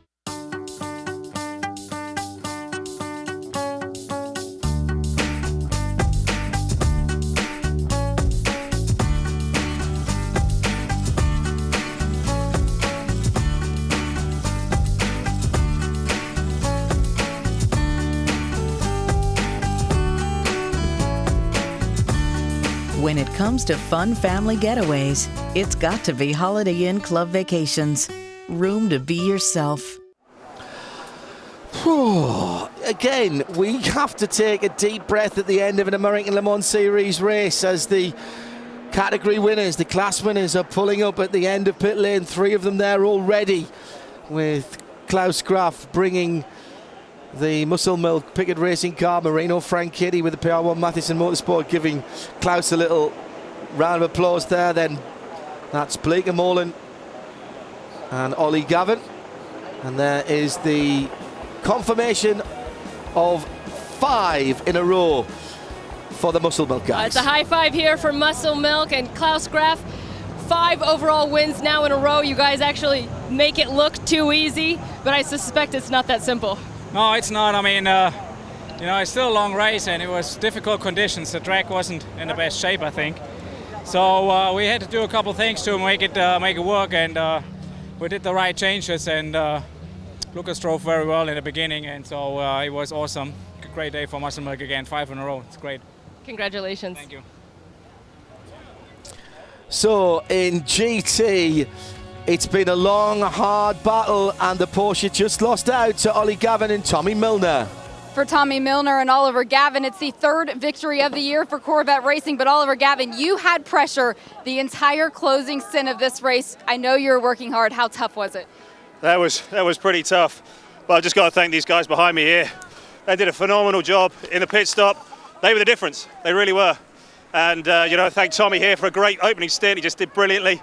It's just been a marvellous day for us, and great to bring the CompuWay Chevrolet Corvette home. P1. Terrific teamwork, guys. Congratulations.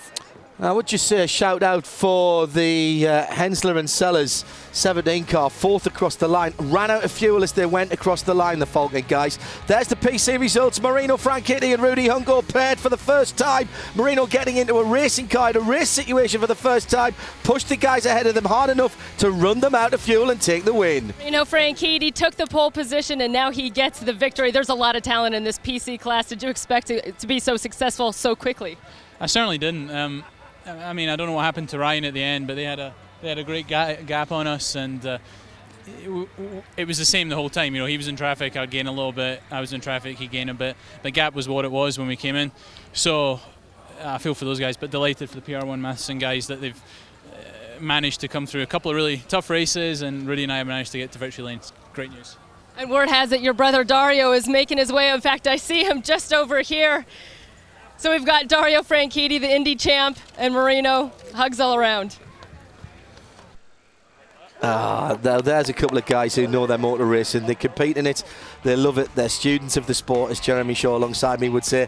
In P2, that wasn't cut and dried until the end either, with Scott Tucker doing a cracking opening stint before handing over to Christophe Boucher, who brought it in. But what a great chase by Martin Plowman and David Hennemeyer Hansen for Conquest Endurance, with Gonzalez and Tucker coming in third. Christophe Boucher returning to victory lane in the 055 for Level 5 Motorsports. Christophe, this one you had to fight for. How competitive is it out there in P2? It's a great day. I mean, Mid-Ohio, definitely it's really special. 3 races here and 2 pole, 2 victory. Today it was a great day. Thanks to Level 5, they gave me a great car. The car was really nice to drive, even if at the end I was pushing so hard, then the tire was completely over, and in that traffic, very easy to lose time and to be back from the second car. So it's a great feeling. We take that win, and it's a great moment. Continuation of the points lead. Congratulations. In GTC, got a feel for Damien Faulkner, once again involved in something that was not of his making, but it's Blegamon and Pappas coming back to the series and back to the podium. They are reigning GTC champions with Black Swan Racing, but what's it like, Jerome, to get this win here with JDX? Yeah, it was great. Great to make a comeback like this, and it all worked out fine. We had a great run. Tim did a good start, and was always catching up with the leaders, and even was fighting for the lead. And then when I got it, I sort of was in the lead already, so then I just had to stay out of trouble and keep it there. Great going, congratulations. And believe it or not, that is the first win for JDX and by the Black Swan drivers. Conquest Endurance win the prototype Michelin Green X Challenge. It was tighter than it was in the middle of the race, and they overhauled Muscle Milk Pickett Racing in that last run. In GT, once again, just over half a point for the Team RLL BMW Motorsports. That's a shame because we had Paul Miller winning that earlier on. Jeremy, another classic, and again the GT's providing lots of action right to the end. They certainly did. That was a tremendous race in GT. A good job, but also by JDX in GTC. Tremendous race, I think, from start to finish, John. And nice to see Dyson trying something different. Yeah. Ultimately, it didn't pay off, but they went a different way. And if you do that, sometimes fate smiles on you. Indeed. And in P2 there, the Conquest Endurance team, they win the Michelin Green X Challenger. And they also got the fastest lap for Martin Plowman right toward the end. Happy for Marino Franchitti and Rudy Junção as well. August the 18th on ESPN 3, the Road Race Showcase from Road America. It'll be on ESPN 2 the day following. Thanks to Mid-Ohio Sports Car Course and the good people of Mid-Ohio. We have had a blast. It's always great to come to this part of the country where people know sports cars, know racing and know hospitality. I'm John Hindhaugh. Thanks to Jeremy Shaw and the rest of the team on and off the air for making the American Le Mans Series 6th round presented by Tequila Patron another classic. Bye for now.